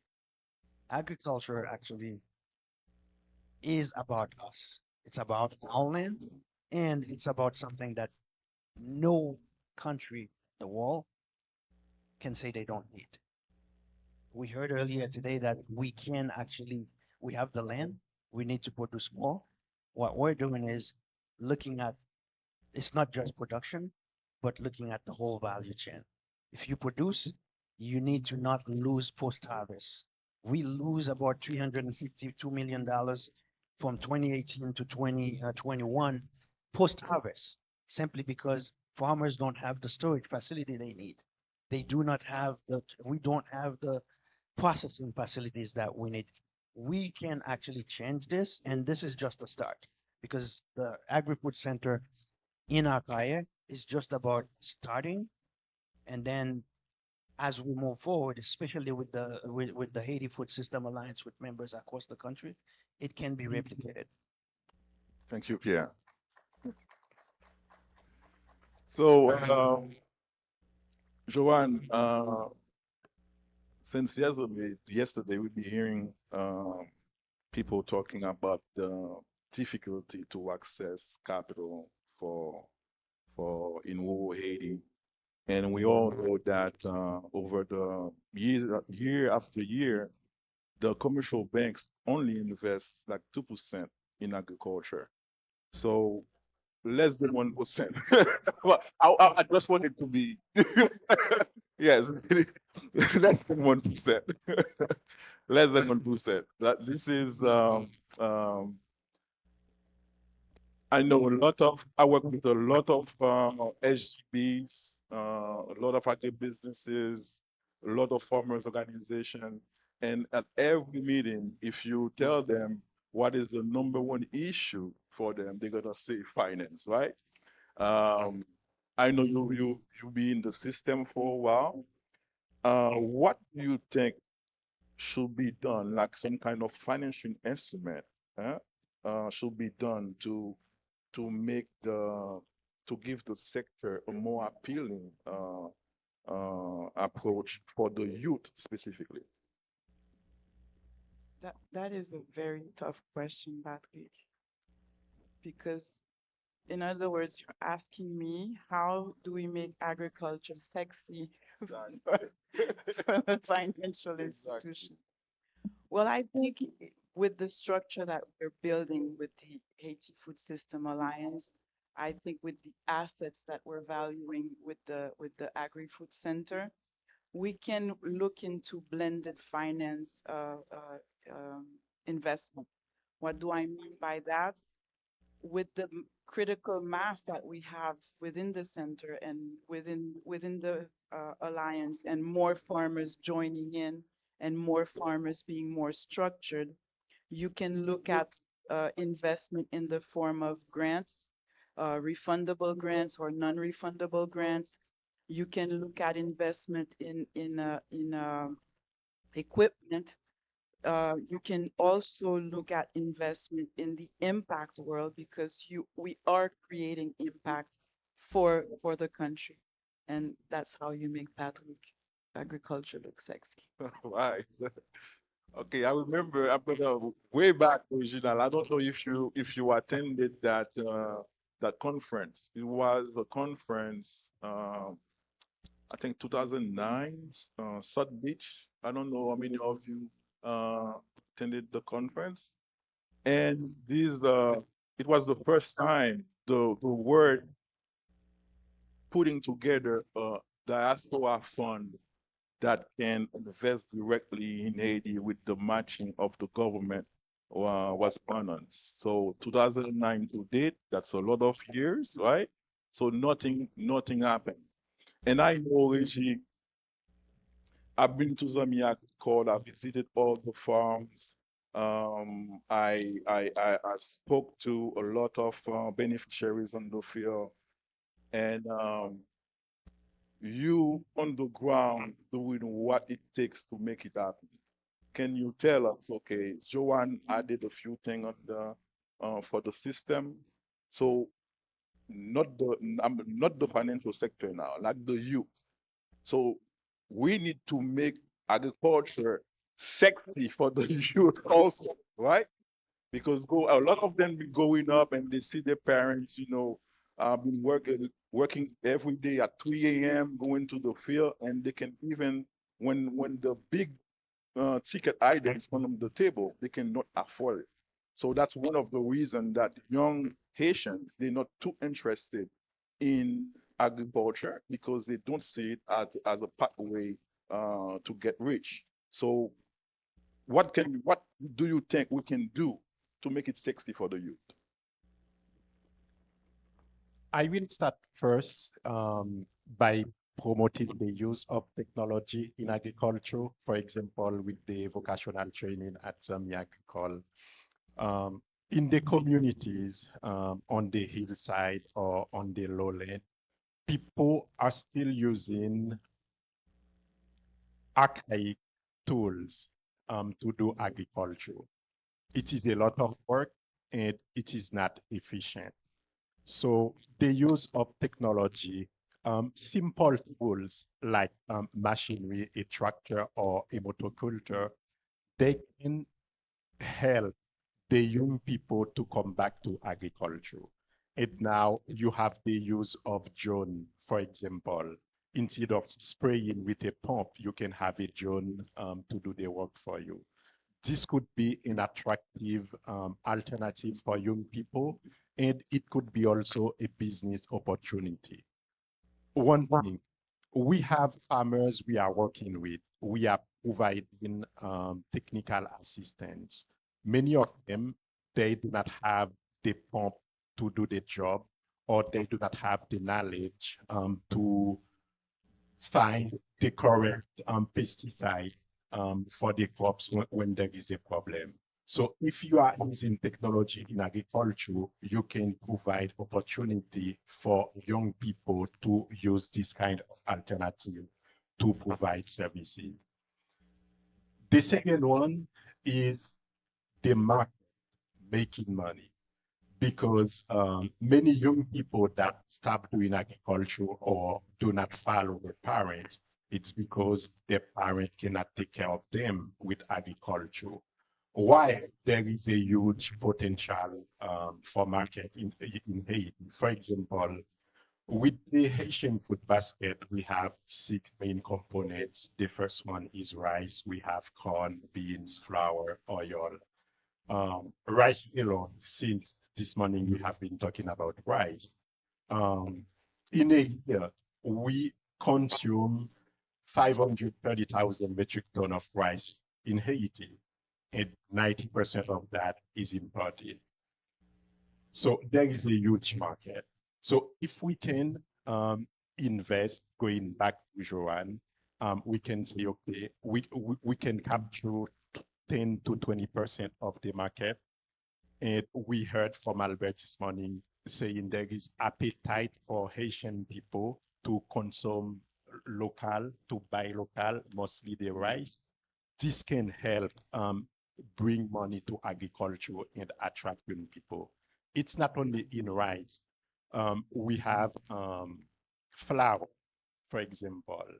We have availability of breadfruit, sorghum, cassava, and we have local organizations working with HDI that already try to do flour with those raw materials, and it's working well.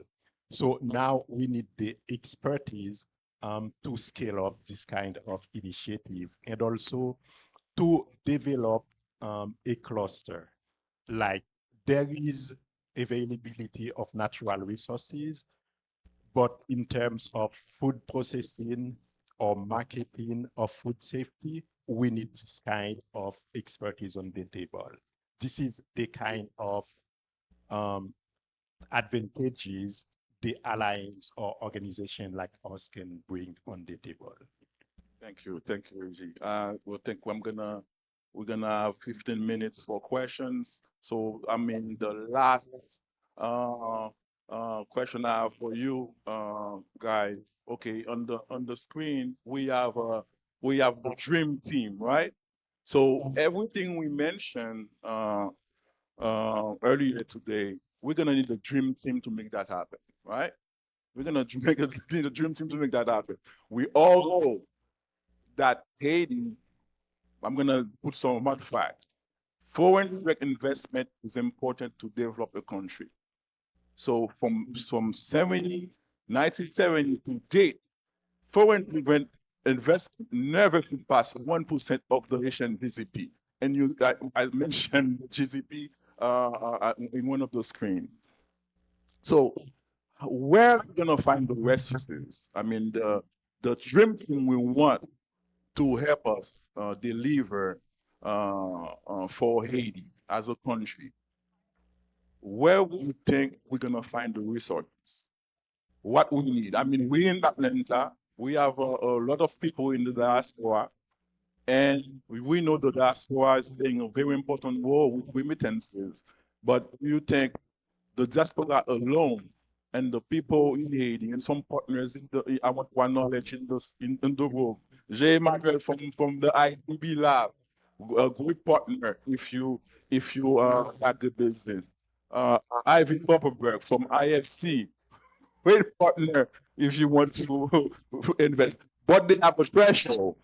People from DFC, they do 5 million up, you can do 2 million, right, Jean-Emmanuel? If you can do a lot. So I know it's a very tough question. It's already 50. I'm gonna receive the question from the attendants, then we can talk about it, a lot. Right. Thank you, thank you. All right. Excuse me, You can come forward. ma'am, I'm going to say one thing. Sure. We will not discuss alone. We are in a room full of Haitians, and if you are here, it means that you care about your country. It means that you care about your people. And if you're here, it means that you want to engage. Atlanta is a beautiful place, but for some of us, it's very far.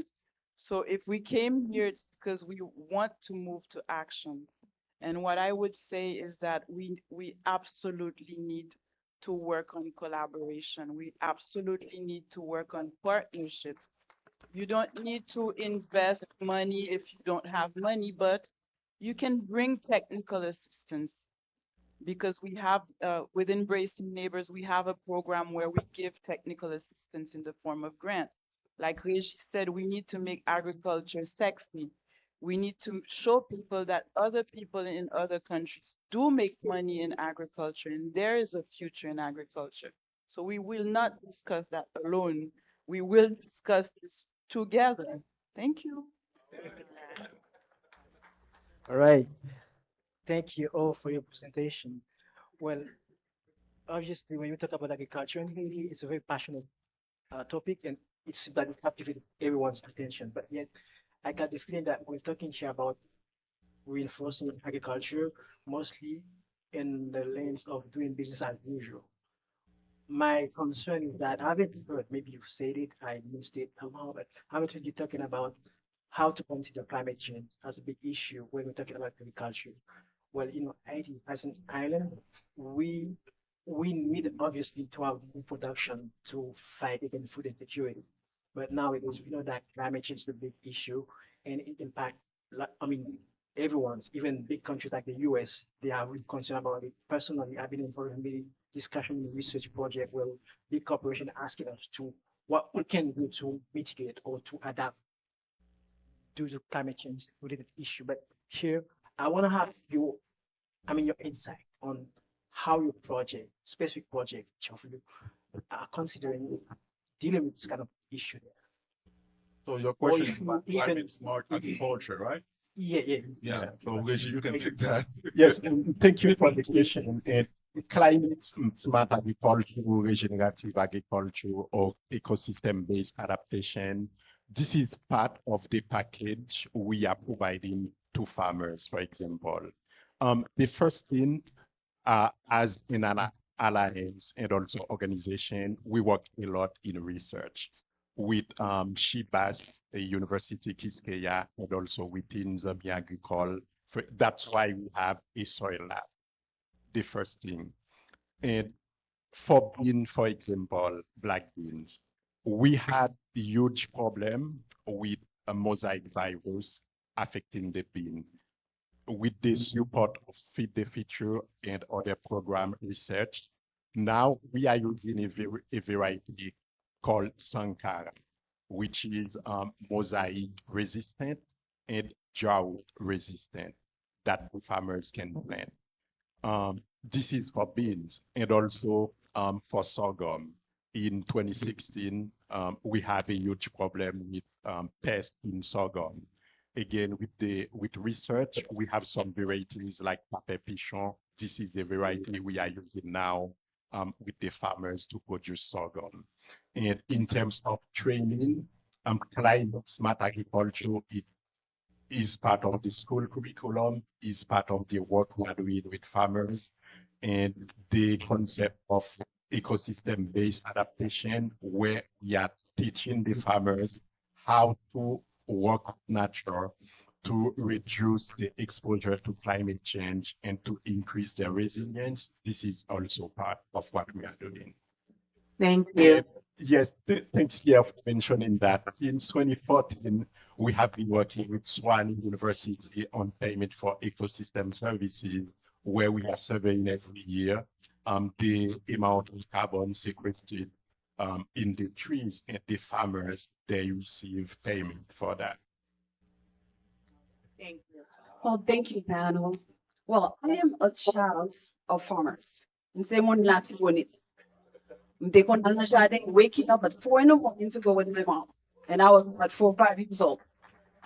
So 3 times someone talks about the hunger in Haiti, how many people is hungry. It breaks my heart. Because there's no reason for that unit is not producing rice. I don't care what we can talk between now until Jesus returns about gain all we want. So what we're saying about resources, if a little bit, just a little bit is being put toward agriculture, it's sad. Gang is not our problem. Not investing in agriculture is our problem. Because any country you live, if for whatever reason, if your people are hungry, you're gonna have, crimes. So I don't know how we think we're gonna solve a problem without feeding, or even us that are very concerned and here investing or making agriculture sexy.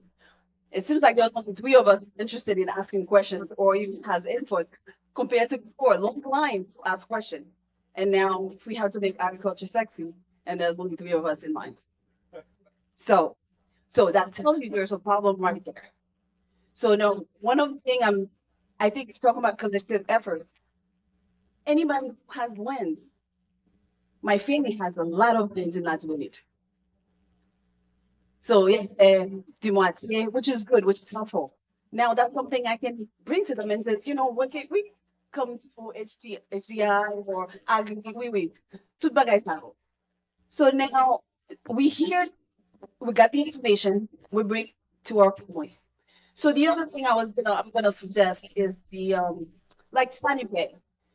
So if I'm gonna invest $5, maybe it could be an AgriPay, maybe a fund like this to collect money for anyone who wants to pay that $1 or $5 per month towards AgriPay. Maybe that's a way of getting resources, so for us to contribute. A lot of us are scared of going because so-called gang. So now this is your form of a way of giving back or contributing toward something that can bring economic development or help people get out of hunger. Thank you so much for your time. I would suggest you scan, ma'am. I would suggest you scan our QR code because definitely this conversation needs to continue. Yeah. Thank you. So just really quickly, when the question was asked about youth and how to make agriculture sexy for youth, sexy, that's Joanne. The first thing I thought about was agro-technology and drones. So Reggie, I was very excited when you talked about drones and how that can be used for pesticides and how some of the tools are a little archaic when it comes to agriculture in Haiti. And investing in agro-technology will help get the youth invested and excited. And I just wanted to share, and I'll find a connection for the panel, but I worked close with a drone company that taught drone operators to do agro-technology and to use drones for pesticides. It was an attorney from DuPont who retired, and I think he's in Martin, I don't know who he is, but I will find him and connect him with you all. My question for the panel is, and this can go to Pierre, Juan, Reggie, what is the long-term goals for these two economic development models? The Haiti Food System Alliance and the Agro Entrepreneurship Center. When you start to scale, gain traction, when you start to meet some of your social impact metrics, what's the long-term vision beyond that, so that economic development continues to drive within Haiti? Thank you. The, the way we're looking at this is the beginning. The Agri-Food Center, as I said, it is the manifestation of a vision that is that goes well beyond just a space. The space is to build confidence, to give communities a stake in their own future, and also give young people a stake in a stake to believe in and something that they can rally around. Now, in terms of our long-term goal, this is I want to say that we have collective is backed and anchored at HDI, and we have 11 partners, local and international. However, we also have this is a diverse enterprise, so it's also business based. So we do have a company that is going to be managing this, so it's supposed to be generating revenue for us, and also it's supposed to be part of a longer term. It's part of a longer term process. Collective itself is looking to have on the site facilities in healthcare, facilities in education, facilities in arts and culture, because it's an integrated platform, an integrated community development. It's a way for us to assure people that when we can come together as partners, even though each of the organizations here at the table are actually we have our own mission, but we are coalescing around a vision of building sustainable livelihoods for families and young people across the country, to give people a chance to move forward out of poverty. And to outpace that poverty, do we make sure that we partner, because the resources are scarce. If we don't partner up with each other, we're not going to have enough resources to actually outpace poverty, at least the level that we're talking about, and we know, and we are living, seeing our people living in. So long-term goal is to build a strong and viable institution, to engage people like you all, engage other institutions in working with us to build that institution. It's also helping us to develop a confidence in that we can do for ourselves and create opportunities for other avenues, because it's not just agriculture, it's about building a bunch of strong communities across Haiti. 142 strong communities, strong municipalities actually will result in a strong Haiti, but starting with communities. All right, thank you very much. And the last few words from the moderator. Um, thank you, fellow colleagues. I call them foot soldiers, brothers and sisters in arms in Haiti, because we believe that Haiti needs to change. When every time they mention the name President Barbecue, it's like a dagger, in my heart. So the only reason I will say that again, we have gangs uh, throughout the country is because of lack of opportunities. So we need to create jobs. We need to invest in enterprises. We need to make sure that, hey, the next 5 years, we start talking about having a credit ready so we can start borrowing money on the international level. So the system we have now is not working for us. We're gonna make sure we move forward with it.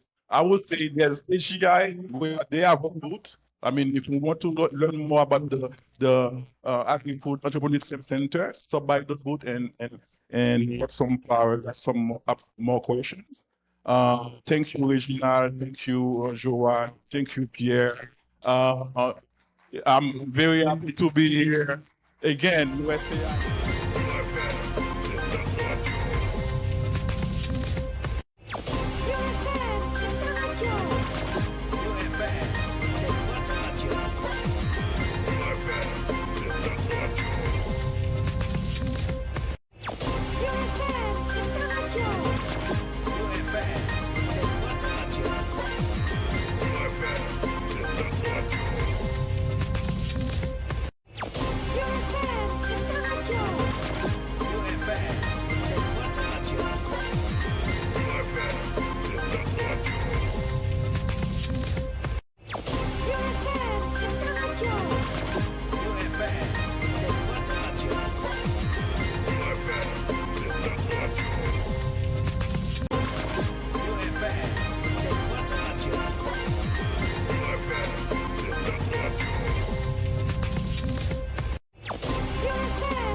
Tout le monde qui te fait effort, rester sous stand comme artisan pour encourager le travail que je fais avec artisan. Ça fait 18 ans que je travaille pour compte moi. Quand je dis pour compte moi, c'est vraiment I don't have any subsidy, I don't have any finance. Et en collaboration étroite avec artisan haïtien que nous essayons d'avancer. Nous connaissons très bien la situation pays, nous connaissons qui j'en ai pour mais nous sommes des enfants têtus, nous déterminés pour que nous ne pas croiser. Donc, comme grand monde que bien, prends bâton pèlerin et puis vinn boy ici là. Vinn boy ici pour me rencontrer nous, pour me capable dire nous, oui, la vie est difficile, mais nous survivons. Nous avons dégagé nous pour capable porter, ça nous m'a porté là, ça veut dire tout ça que artisan d'Haïti est capable de produire. Quand il y a ça nous manque, nous manquons des canaux, nous manquons des canaux de distribution. Moi-même, personnellement, nous sommes gens qui aiment parler, nous rencontrer des gens, même pas vraiment pour parler de projet. Pas qu'on préparer le projet pour me dire, ah, mais belle idée, pas qu'on fait ça. So, si quelqu'un d'entre nous qui est capable d'aider moi, qui est artisan, moi prêt pour continuer, prendre bac machin moi, pour mal présenter produits, prendre des commandes, parce que ça nous besoin. Nous besoin suspendre avec des petits monde qui pas à l'école, des parents qui toute la journée après ils vont l'école là pas payer, moi-même pour pas payer. So I need more support. Pas moi de mon l'argent. Just nous si nous capables de moins joindre quelques channels de distribution pour belles produits que artisan gagne contact, grand pile contact. Talent pas manquer nous comme ça. So thank you for listening. Thank you. Thank you. Very honest. She stated what she needed from you all. So we need resources. She's not asking for money. She needs a way to get her things distributed, her products. Thank you very much. Her products distributed, and she needs contacts, networks. So please visit her in the back and talk to her. Can we get the next exhibitor or vendor?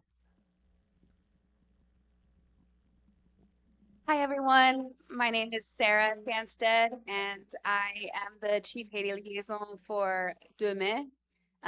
We have been operating in Haiti for about 12 years. We have a fair trade factory in Haiti, solar powered, 40 employees, master craftsmen and women who make the most beautiful products.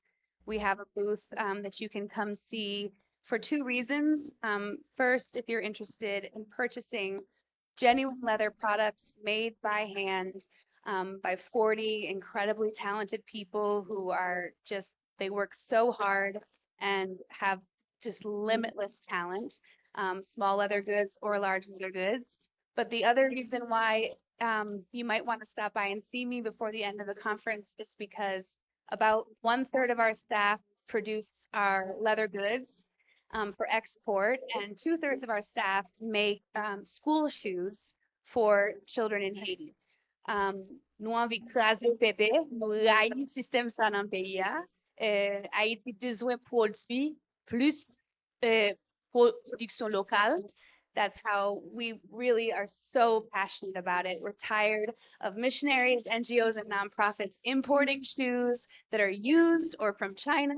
It's time to invest in the local economy. So if you have an organization that supports any kind of education initiative where kids need shoes, come see me en acheter local. Merci beaucoup. Great, great. Can we please have the next vendor, exhibitor?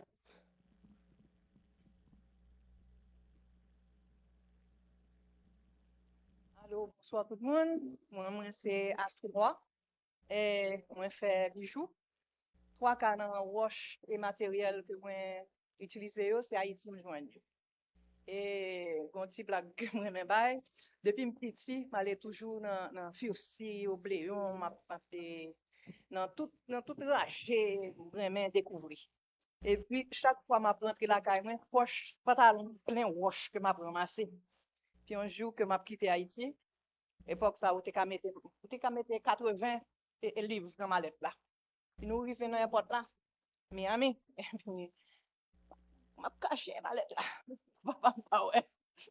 Puis porteur a dit, "What do you have in this rock?" I'm like, So I've been collecting those rocks from Haiti since I was a little girl, and it's a passion of mine. And my dream will always remain to go open a school in Haiti so I can show them and how to make this. And since they have the resources right there available to them, they could go hunting to get the beautiful things I've found, the treasures I've found in Haiti. À tout cœur, hein? Thank you. Thank you. Can we invite the next one, please?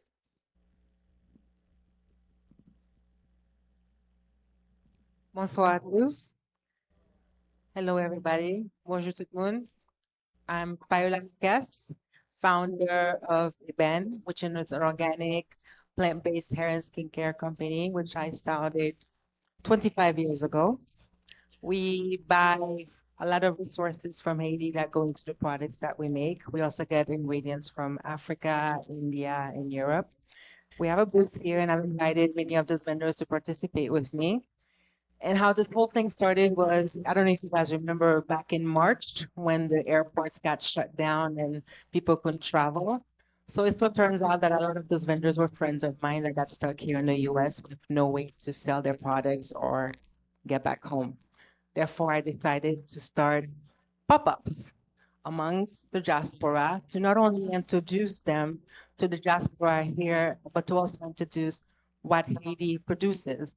And ironically, we're having this craziness happening now where they said I would eat cats and dogs, and I'm a vegetarian, so I remind everybody that every time that I meet them, that we don't eat cats and dogs. But moving forward, this beautiful initiative is to show what Haiti has to offer, to show what we create, and to give our products our larger platforms. And this is the fourth collaboration that we've done this year, and I'm going to be doing many more. So I invite you to go see the vendors, see what they have to offer, and patronize, their products and share with your family and friends, follow them on social media, and tell other people in the diaspora to support them. I think it's time that we start supporting Haitian businesses and each other. Okay, thank you. Thank you, Viola. All right, we have the last vendor.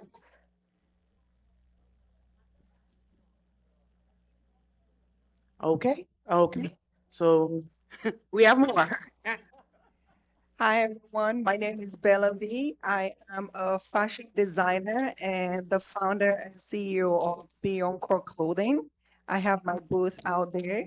I hand sketch all my designs from scratch and source my fabric from all over the world and produce my pieces. And one unique thing about my pieces is that they're sustainably made. So contrary to the fast fashion industry, this is more slow fashion and they're more tailored pieces and high quality fabrics. And I would encourage everyone to come out and check out what I have. I have designs to make women look feminine and elegant. And I just want to say a big thank you so far to those that have supported me so far. Thank you very much. And a big thank you to Madame Elsie Raphael. She's bought 5 pieces from me. And I just want to say a big thank you to her because she's been a big blessing to my business. And the benefit of supporting a small business like me is my goal for next year is to get in retail stores like Neiman Marcus, Nordstrom, Saks, and Bloomingdale. And one of the key things they look at is my KPI, my key performance index, and how much volume I've been able to sell to individuals. So that's why I encourage people to support me so that I can show my report and I can get my foot in the door to get in retail stores. Thank you. Quick question. Is that with your work? All right. Can you do a twirl for us? Feminine yet powerful. The modern businesswoman. All right. Let's do another one.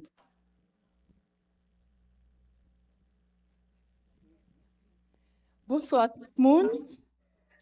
Son honneur pour me la devant nous pour me capable de parler de ça m'a fait et pour me présenter et travail. Non pas c'est quand même comme moi. Moi rentré mercredi après-midi spécialement pour venir participer dans la 10e édition. Hein. Et m'a parlé très vite. Moi dans cordonnerie avec maroquinerie. Moi choisi métier ça après me fin suivre une formation avec un groupe missionnaire qui a gagné pour former 25 jeunes. Et non, 10 ans, j'étais là pour être capable d'aider aux jeunes. Je me demandé est-ce que moi capable participer dans la formation puisque je suis mode depuis 13 ans, commencé coup de petit jupe, moi même mon pas de jambe de ça. Et puis il dit pas de problème. Dans fin formation, yo m'a dit chaque monde remettre un projet. Les me remettre sandales maintenant, yo m'a dit qui le m'a fait ça. Tout le monde est épaté et c'est comme ça on commencé à travailler dans le salon la caille moi. 2 mois plus tard, il écrit c'est notre Carolina qui est sorti. Il dit étant donné que on était seul moi qui un visa qui va venir est-ce que m'ka venir faire 2 mois pour me continuer avec formation yo. Et c'est comme ça moi aller pour un premier 2 mois, aller pour l'autre 2 mois encore et puis qu'on y a moi son cordonnière m'a fait soulier te gen opportunité tout pour me capable de travailler quelques moun dans salle là et l'homme te après réfléchi te ouais métier qui a disparaît en Haïti cordonnier longtemps nous te gen de bons cordonniers qui travaillent sur tout et rue Monseigneur Guillou pour l'hôpital général mais de tête point moi prends formation forme capable bagay pour m'aider étant donné que j'ai une opportunité suivre formation gratis me dit m'bral former l'autre jeune femme qui pas la même opportunité de chanter avec nous.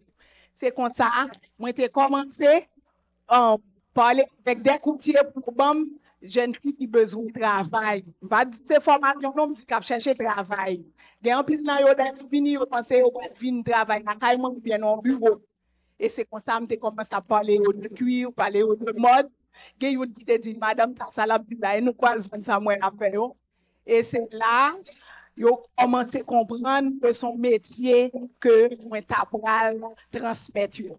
Et je dis à me former environ 45 jeunes femmes déjà bien sûr. Merci. Bien sûr, les garçons tout parce que nous pas dans exclusion, mais c'est femmes nous mettez en avant puisque nous sommes femmes. Tout le monde toujours saisi m'a travail, m'a fait soulier. Nous avons une opportunité pour nous faire soulier mariage, m'a calé psycho. Nous avons docteur Monalisa qui c'est une cliente qui a plusieurs. Nous avons un pile client nous là. Nous avons madame Michel de l'USAID que nous faisons soulier pour lui.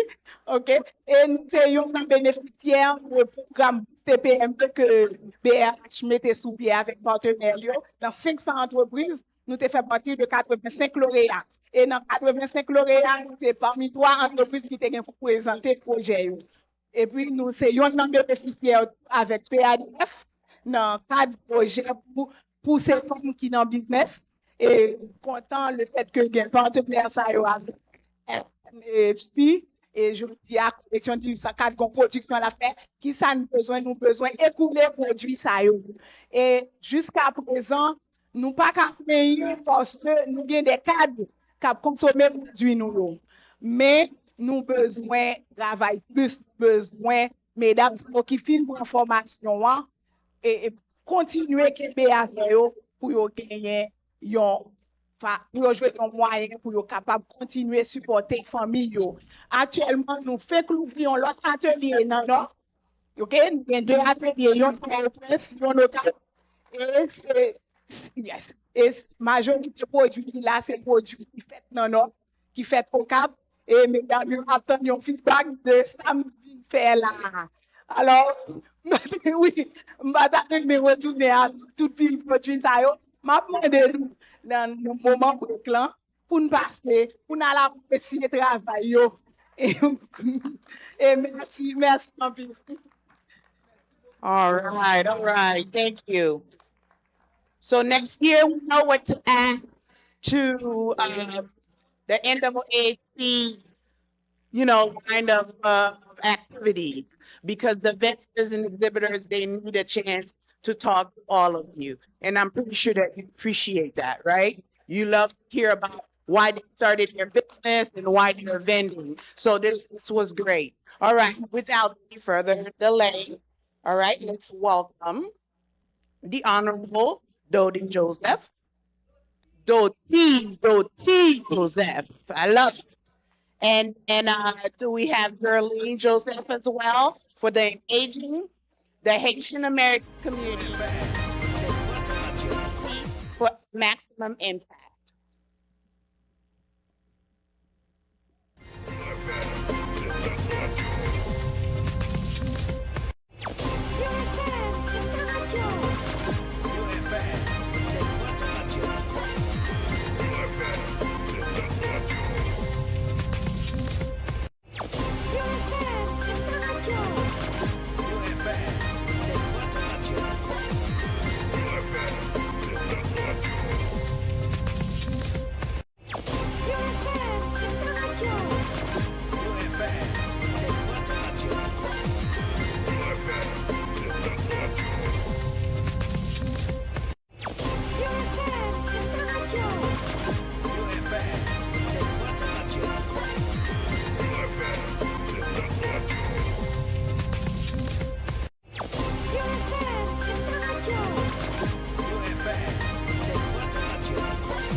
sir. Good afternoon, everyone. Bueno, manger déjà. Okay. So once again, my name is Princess Jolie Charles. I'm a proud graduate of D. Howard University and also the youth chair of the National Haitian American Elected Officials, HU, you know. Okay, and it is an honor for me to come here and moderate this panel. Thank you to my mother for allowing me this opportunity. And we are in such a pressing time in our government right now. Our political climate is something that is keeping us all uneasy, especially as Haitians and Haitians American. So it's very important for us to talk about engaging the Haitian American community in the area of advocacy. As you all know, this is not a secret. The soon-to-be president of the United States, Donald Trump, will be taking office in January. And there are some major changes that he is trying to make. He wants us out of this country. He wants to take our citizenship away. He wants to take our autonomy away. And it is our duty to ourselves and to our community to ensure that we stand on business and that we make sure that there is freedom and justice for all. Do I get an amen on that? Thank you. So we're going to start off with the first question. And it's about current deportation risks. Given the current political climate, what immediate actions should the community take to protect individuals facing deportation? I'll start. My name is Sandra Jean. I was here yesterday, but I'll say I'm a labor and employment attorney. I help a lot of people in their workplace. I also help businesses scale up. Um, you know, I don't do immigration, but the intersection where I get involved is when you have immigrants in the workplace that are being bullied. We all heard about the cats and the dogs and whatever else they say about Haitians. I recently just came back with my mentee who's sitting in the audience. We went to investigate some claims that we were made aware of how they're treating what they call the Biden people in a workplace in the Midwest. And some of the things that we found were just, you know, egregious. So some of the short-term actions, and I don't know that we have the time to really delve into it, and I'll leave that to my colleague who does more immigration. But some of the things that I see is that we need to understand what the laws are that protect people as they are today, and we need to prepare in our own capacity, whatever you do. You may not be an attorney, but I'm sure you're a member of your community. There are ways you can engage others to make sure that people not only understand the laws that protect them today, but also what may be coming down the road, how they have resources that can help them understand how they can be protected, and use the church, community centers, whatever you can to help educate. I have a show called Your World, Your Rights. That's on the Melly Melo platform, which is on YouTube and Facebook. The show is called Your World, Your Rights, and we invite attorneys, we invite professionals to come and talk. That's one way to educate, get the word out, and make sure people understand what is there to protect them. So I'll turn it over. Hello, everyone. I'm attorney Lana Joseph, avocat Pepla. I was here yesterday, and one of the highlights, especially after the elections, we've been getting a lot of phone calls because the stress, anxiety of what's going on, and I know it's real.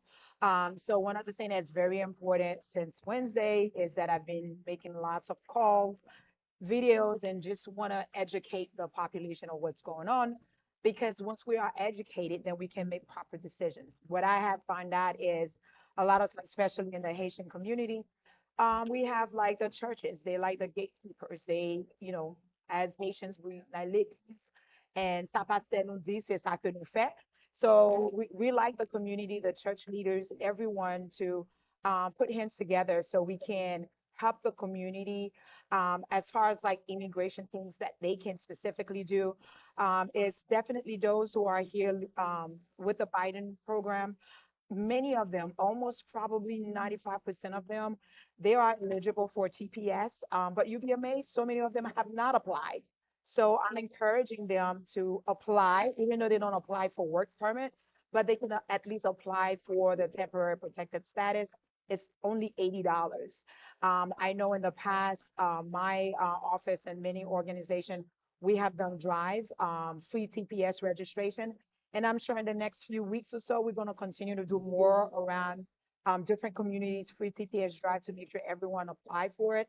And I know there's also a sense that people feel like they should hurry up and file for asylum or file, get married, mariage business, and all these things. And I'm telling people don't rush into things. It's not important that you need to go ahead and file frivolous application or a fraudulent marriage because it's gonna get worse. You're gonna get caught.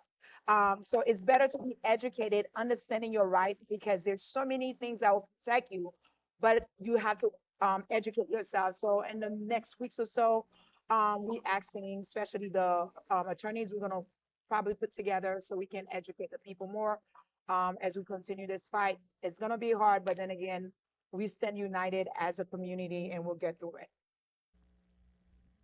Before I answer, I want to ask my colleague to add a little bit of what she shared yesterday in terms of what businesses, a lot of us own businesses or are connected with businesses, can do to help buy people some time who are on the Biden program or other programs that allow them to work here legally. Sure. Yeah, definitely. As employers, so many of you here are employers. There are options as far as like where you can apply for employees under the EB employment-based visa.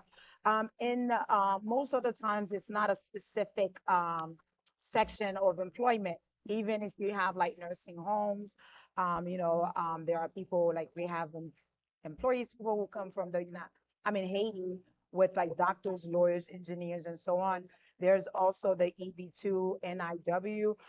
This is an option where they themselves can apply for themselves without even an employer. I'm gonna say it in Creole just because I want to make sure that everyone get this.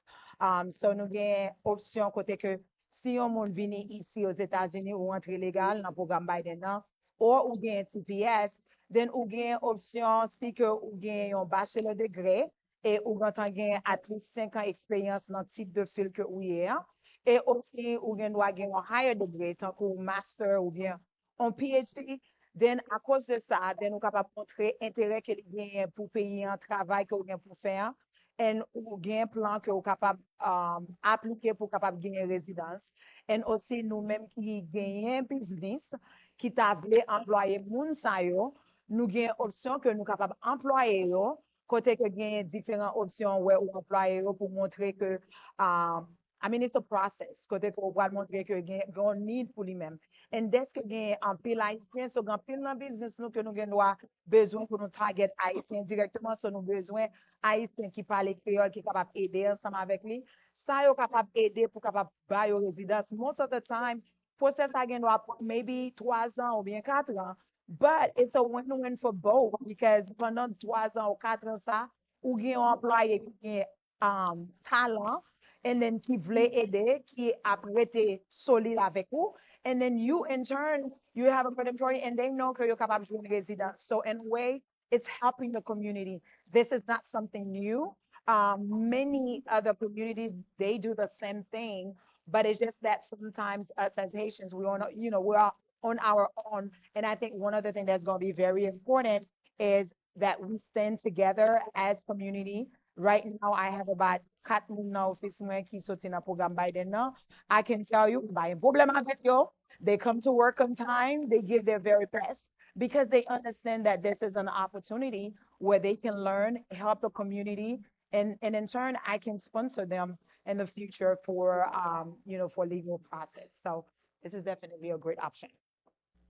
All right, so I am Dottie Joseph. I proudly represent Florida House District 108 in Miami-Dade County in Florida. And Florida has been kind of like the petri dish of a lot of the stuff that we're seeing coming out of radical right policies. Before I get into that, yesterday we covered a lot of things that Project 2025 is going to do to impact us as Black people and as immigrants. But what I want to do today is really delve into the immigration changes that Project 2025 is planning on implementing so that you understand what are some of the things that you need to prepare for, okay? So in addition to the mass deportations that were threatened, they want to introduce a basically show me your papers mandate, which would require and empower ICE to arrest individuals anywhere in the country without a warrant. So that is going to lead to things like racial profiling. We've already seen similar things happening in Arizona where they've passed similar laws. Legal status for Dreamers as well as TPS and DACA recipients will be ended. So if you recall, prior to this former president who is now the president-elect, TPS was automatically just renewed. There was no real question about it. It was a good protection. Under his first presidency, he was the first one to end TPS for Haitians. You know he will do it again. So there's a calculation strategic that must be made if somebody who is not already documented, let's say they're not a part of the Biden program, whether they want to be documented at this point. That's a real consideration. En tout cas, kwe moun ki gen zorey pou tande, they want to wind down everyday low-skilled seasonal worker and high-skilled worker visas. So the agricultural industry that relies on these people, they want to slow them down and eventually end them altogether. And I'm going to pause so people understand why they're doing some of these things. A lot of them subscribe to this theory called the Great Replacement Theory, where Black and brown people are going to replace white people in this country. It's already actually happened, but this is their effort to fight against it. They are going to restrict the issuance of T and U visas for victims of human trafficking and victims of other crimes, which used to be a form of protection. If you got here through human trafficking or you were a victim of it, that used to be a protection. They want to end it. In the case of backlog of applications, whether it's real or manufactured backlog, the government wants to have the ability to pause processing asylum applications, which is in clear violation of international and U.S. refugee law. That would also impact the paperwork for not just the Biden parolees, but the Ukraine parolees.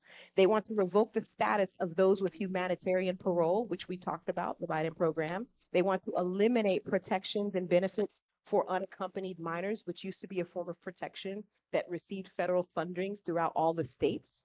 They want to implement the Dominican policy of ending birthright citizenship for babies born to undocumented parents, which would violate the 15th Amendment of the United States Constitution. They want to reinstate illegal family separation policies that courts have struck down, but we know who's in charge of the courts now, and we know who's in charge of both houses of Congress now. They want to dissolve the DHS Office for the General Counsel, which was responsible for assessing the legality and litigation risk of proposed policies. So they don't want any internal checks or balances. They want to reinstate the Remain in Mexico policy, which forces non-Mexican citizens to wait in Mexico while their asylum cases are being processed. They want to force states and local governments that receive FEMA funds. So if you receive federal disaster relief funds, they want to be able to access all of your databases. That means your DMV.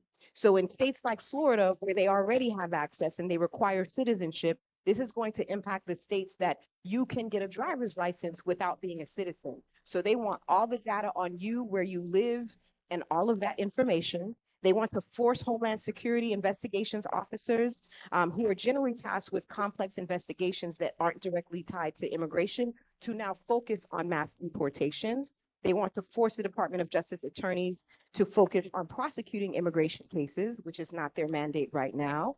And they call on Congress to raise ICE's budget to increase the detention capacity to 100,000 beds compared to Trump 2019 ask of 52,000 beds. So to put that in context, we've seen the stock prices rise of companies who provide private detention services for immigration facilities.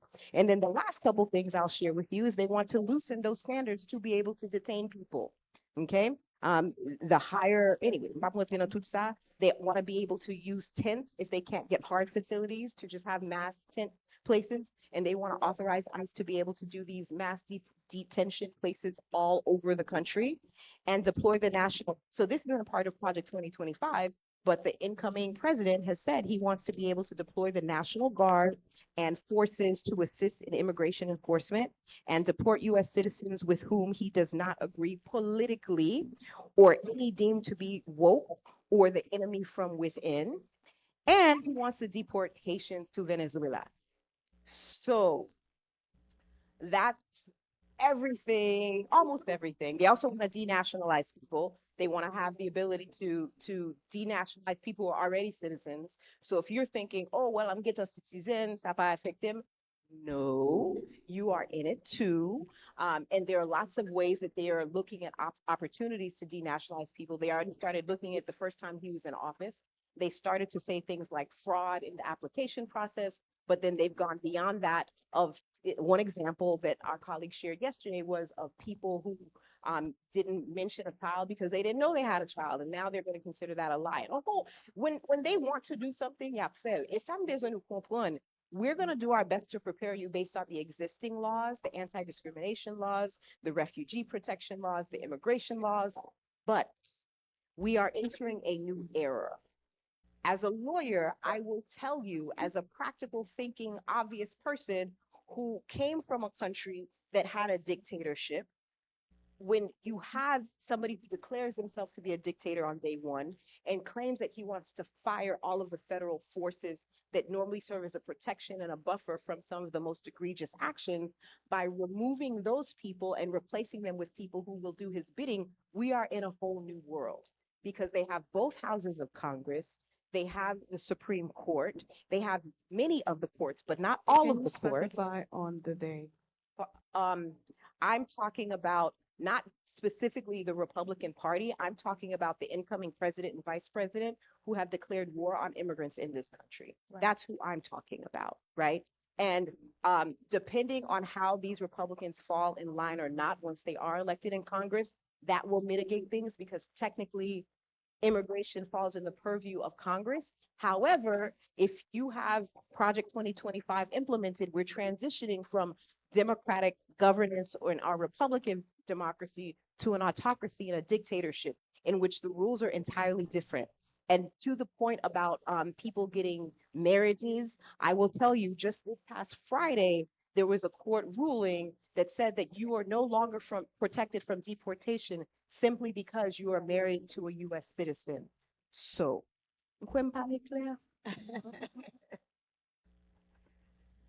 think we are done. But for me, Geraldine Joseph, Haitian Wood Alliance, I work for Daniel Till, yes. Uh, for me, I think it's connecting what does that mean for the Haitian or Haitian American community. And whether you are a TPS holder, a moun Bidenio, or moun qui fait rentrer sous frontière là, somebody who was a naturalized citizen, somebody who was born in the United States, those things that you've heard impact all of us. So when they say they can take your citizenship away, that's what they mean. If you came here as a Haitian and then you naturalized to becoming a US citizen, they can take that away. If you were born in the United States, and one of your parents were not a US citizen when you were born, they can take that away. So for those of us who think, oh, I was born here, not understanding the immigration background of your parents, you are not safe. So basically, none of us are safe, no matter what our immigration status is in the United States. Because the big disconnect between the Haitian community is thinking that because I am okay, I don't have to worry about the next person. But in this moment, none of us are okay. While we were sitting outside and we had all of us, and we also had another person, she was born in the United States. But one of her parents were not a US citizen when she was born. Her citizenship can be revoked. Do you understand that? So when we are talking about how do we prepare to push back against those extreme policies, we have to come together. If there's a time for the Haitian American or people of Haitian descent to come together, it is now. And I am sitting here speaking to you as an independent person. I don't care if you're Republican or Democrat. I'm going to hold you accountable, right? If you're not doing the right thing, whether you are Biden or Trump, you are going to be held accountable. And I think this is the mindset we have to come into this place with. Is not political party, but people first. How do we make sure that we protect our community? How do we make sure that currently, with 500,000 undocumented people of Haitian descent, 500,000 undocumented people who are at risk of deportation, how do we make sure collectively we make sure that they have legal representation to fight this deportation? How do we come together to work on narratives that can be used, that can be turned into policy to favor immigrants? So I think for me, to fight, I will not be silent. No, I'm just kidding. Um, as we continue to fight, is really look in our mirror. And when you look in your mirror, what do you see? And who do you see? If when you look in your mirror, you only see yourself, what are you really looking at? You have to be able to see your cousins, your auntie, your neighbor, your people. Because if you are only seeing yourself, you enter the room as yourself. If you fall, there will be no one to pick you up. I will repeat, when you are the only one and your interest is only to yourself, when you fall, there will be no one to help you get up. So I think for me, that's what I wanted to bring into the conversation moving forward. I want to have you add one more thing for the audience. Everybody has their phones. Do me a favor, just put out your phone real quick. I want to direct you to a website. And that website is haitianbridge.org. Haitianbridge.org. Now, on this website, you'll get a sense of the work that she does. And I want to highlight that because we're going to talk about ways. So part of it, how do we protect ourselves with these deportations? We know that. Before you get to that, I wanted to add, if I may, one thing that we have talked about that's not been mentioned is the impact. If you don't live here and you think because you're outside, you in Haiti, you're probably not going to be impacted, um, there is an impact to Haiti because when they deport so many people, if they do, but the risk based on past practice is that there will be some kind of deportation. There is also an impact in Haiti because all these people now are displaced and are put back in the country that they left for whatever reason, and they're going to need to figure out how to make it work. And we already have a gang problem. We have a lot of issues that we're dealing with. Adding more human capital to the problem is not necessarily good. So I just wanted to add that, not to be the voice of doom and gloom, but it is a reality that you have to think about for those that are in Haiti, what the impact would be as well. All right. So yeah, I'm gonna have you add it. So here's two things I want you to understand. Right now, we have a couple of layers of defense within the Haitian community. One is going to be our lawyers. So we have lawyers in a couple of states that have the highest concentration of Haitians, like Florida, like New York, like Georgia, Chicago, I mean, Illinois. You get the point. So some of us are going to be working with them to develop some system or plan so we have a layer of defense. But the more immediate layer of defense is people and organizations who are servicing these communities. There's some here in Georgia. I know in Florida we have organizations like Santla and FUM, right? And I'm telling you these organizations because these are the ones that need your support now. Because when the people are getting ready to get deported or they're losing their jobs or any of those things, they're going to be the ones providing mutual aid. to help them pay their rent, to help them do this and that. So the reason I wanted to highlight the Haitian Bridge Alliance that Gerline Joseph founded is they have a Black Girl Fund. It's not exclusively for Haitians. I'm sure she can figure out how we can do it so that we have one specifically focusing on the Haitian community. But for those who don't know, when you do have these, when you are detained, you're arrested, you can sometimes pay to get let out on bond, depending on where you are in the process. The bonds are set the highest for the Black immigrants. So that could be 25,000. Eventually you'll get the money back, but that's after like 5 years, depending if they even change the law so you can get the money back, right? 2 more minutes. Two more minutes. So the point is, I want you to look at that organization and consider contributing to that. Not consider, please contribute to that organization. Whether it's $25, $1,000, ou kon ki so ka fe, but you heard how many people? 500,000. 500,000 people. And- That's who we need to protect. Yeah, and also I can say that I've had times as an immigration attorney where I have clients, both Africans and Haitians, who after we fought for a bond for them, and depending on which states they in, it could be $25,000. And you know, if someone just entered the United States, they don't have that amount of money. And I know Haitian Bridge Alliance have helped so many of my clients getting them out of custody. Because getting a bond is one thing, but having the family a way for them to pay to be at is definitely something positive. So please donate, because I've seen how it has helped. And sometimes I have to call out on church leaders and people in the community to help. And it's difficult. And there's going to be mass deportation, but there's also going to be mass incarceration where people will be in ICE detention centers, and it's extremely difficult. So please help. All right. They answered all the questions that I actually had on the iPad already within that one question. So with that being said, I have no further questions for the ladies who are on the board. Unfortunately, we cannot take questions from the audience, but they will be here. So bombard them when they are outside and talk their ears off the same way they talked your ears off. Do we have an agreement here? Yeah? Okay, perfect. So, yes? Big round of applause. Thank you, ladies. Fantastic. And I just want to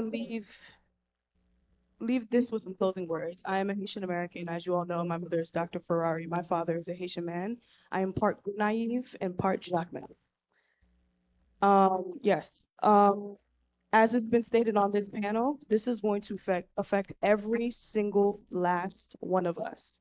So the call to action that I have for our community is for us to actually put our heads together, despite our differences, despite the things that we don't like about each other, whatever the case may be, because this is going to take us all down. And it is humiliating when we can't bring our heads together because we have different views on things, when in reality, the Trump administration doesn't care what we don't agree on. We all Haitian. We're Haitian. When they go into the documentation, they're going to see Haitian American, Haitian this, Haitian that.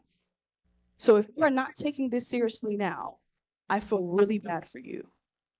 Get connected. We are all family here. Family does not always agree, but the fight will be worth it in the end. Thank you all, and God bless you all. Thank you. Quick announcement. This part of the conversation. NEON, the National Haitian Elected Officials Network, is having their annual conference coming up in January. Now that's going to be after the inauguration, so the pressing work needs to happen before then, but it's going to be January 26th, and you can get more information at neon.org. So that's NHEON.org, and that's going to be January 24th through January 26th. See you guys in Miami. Thank you. Thank you. All right.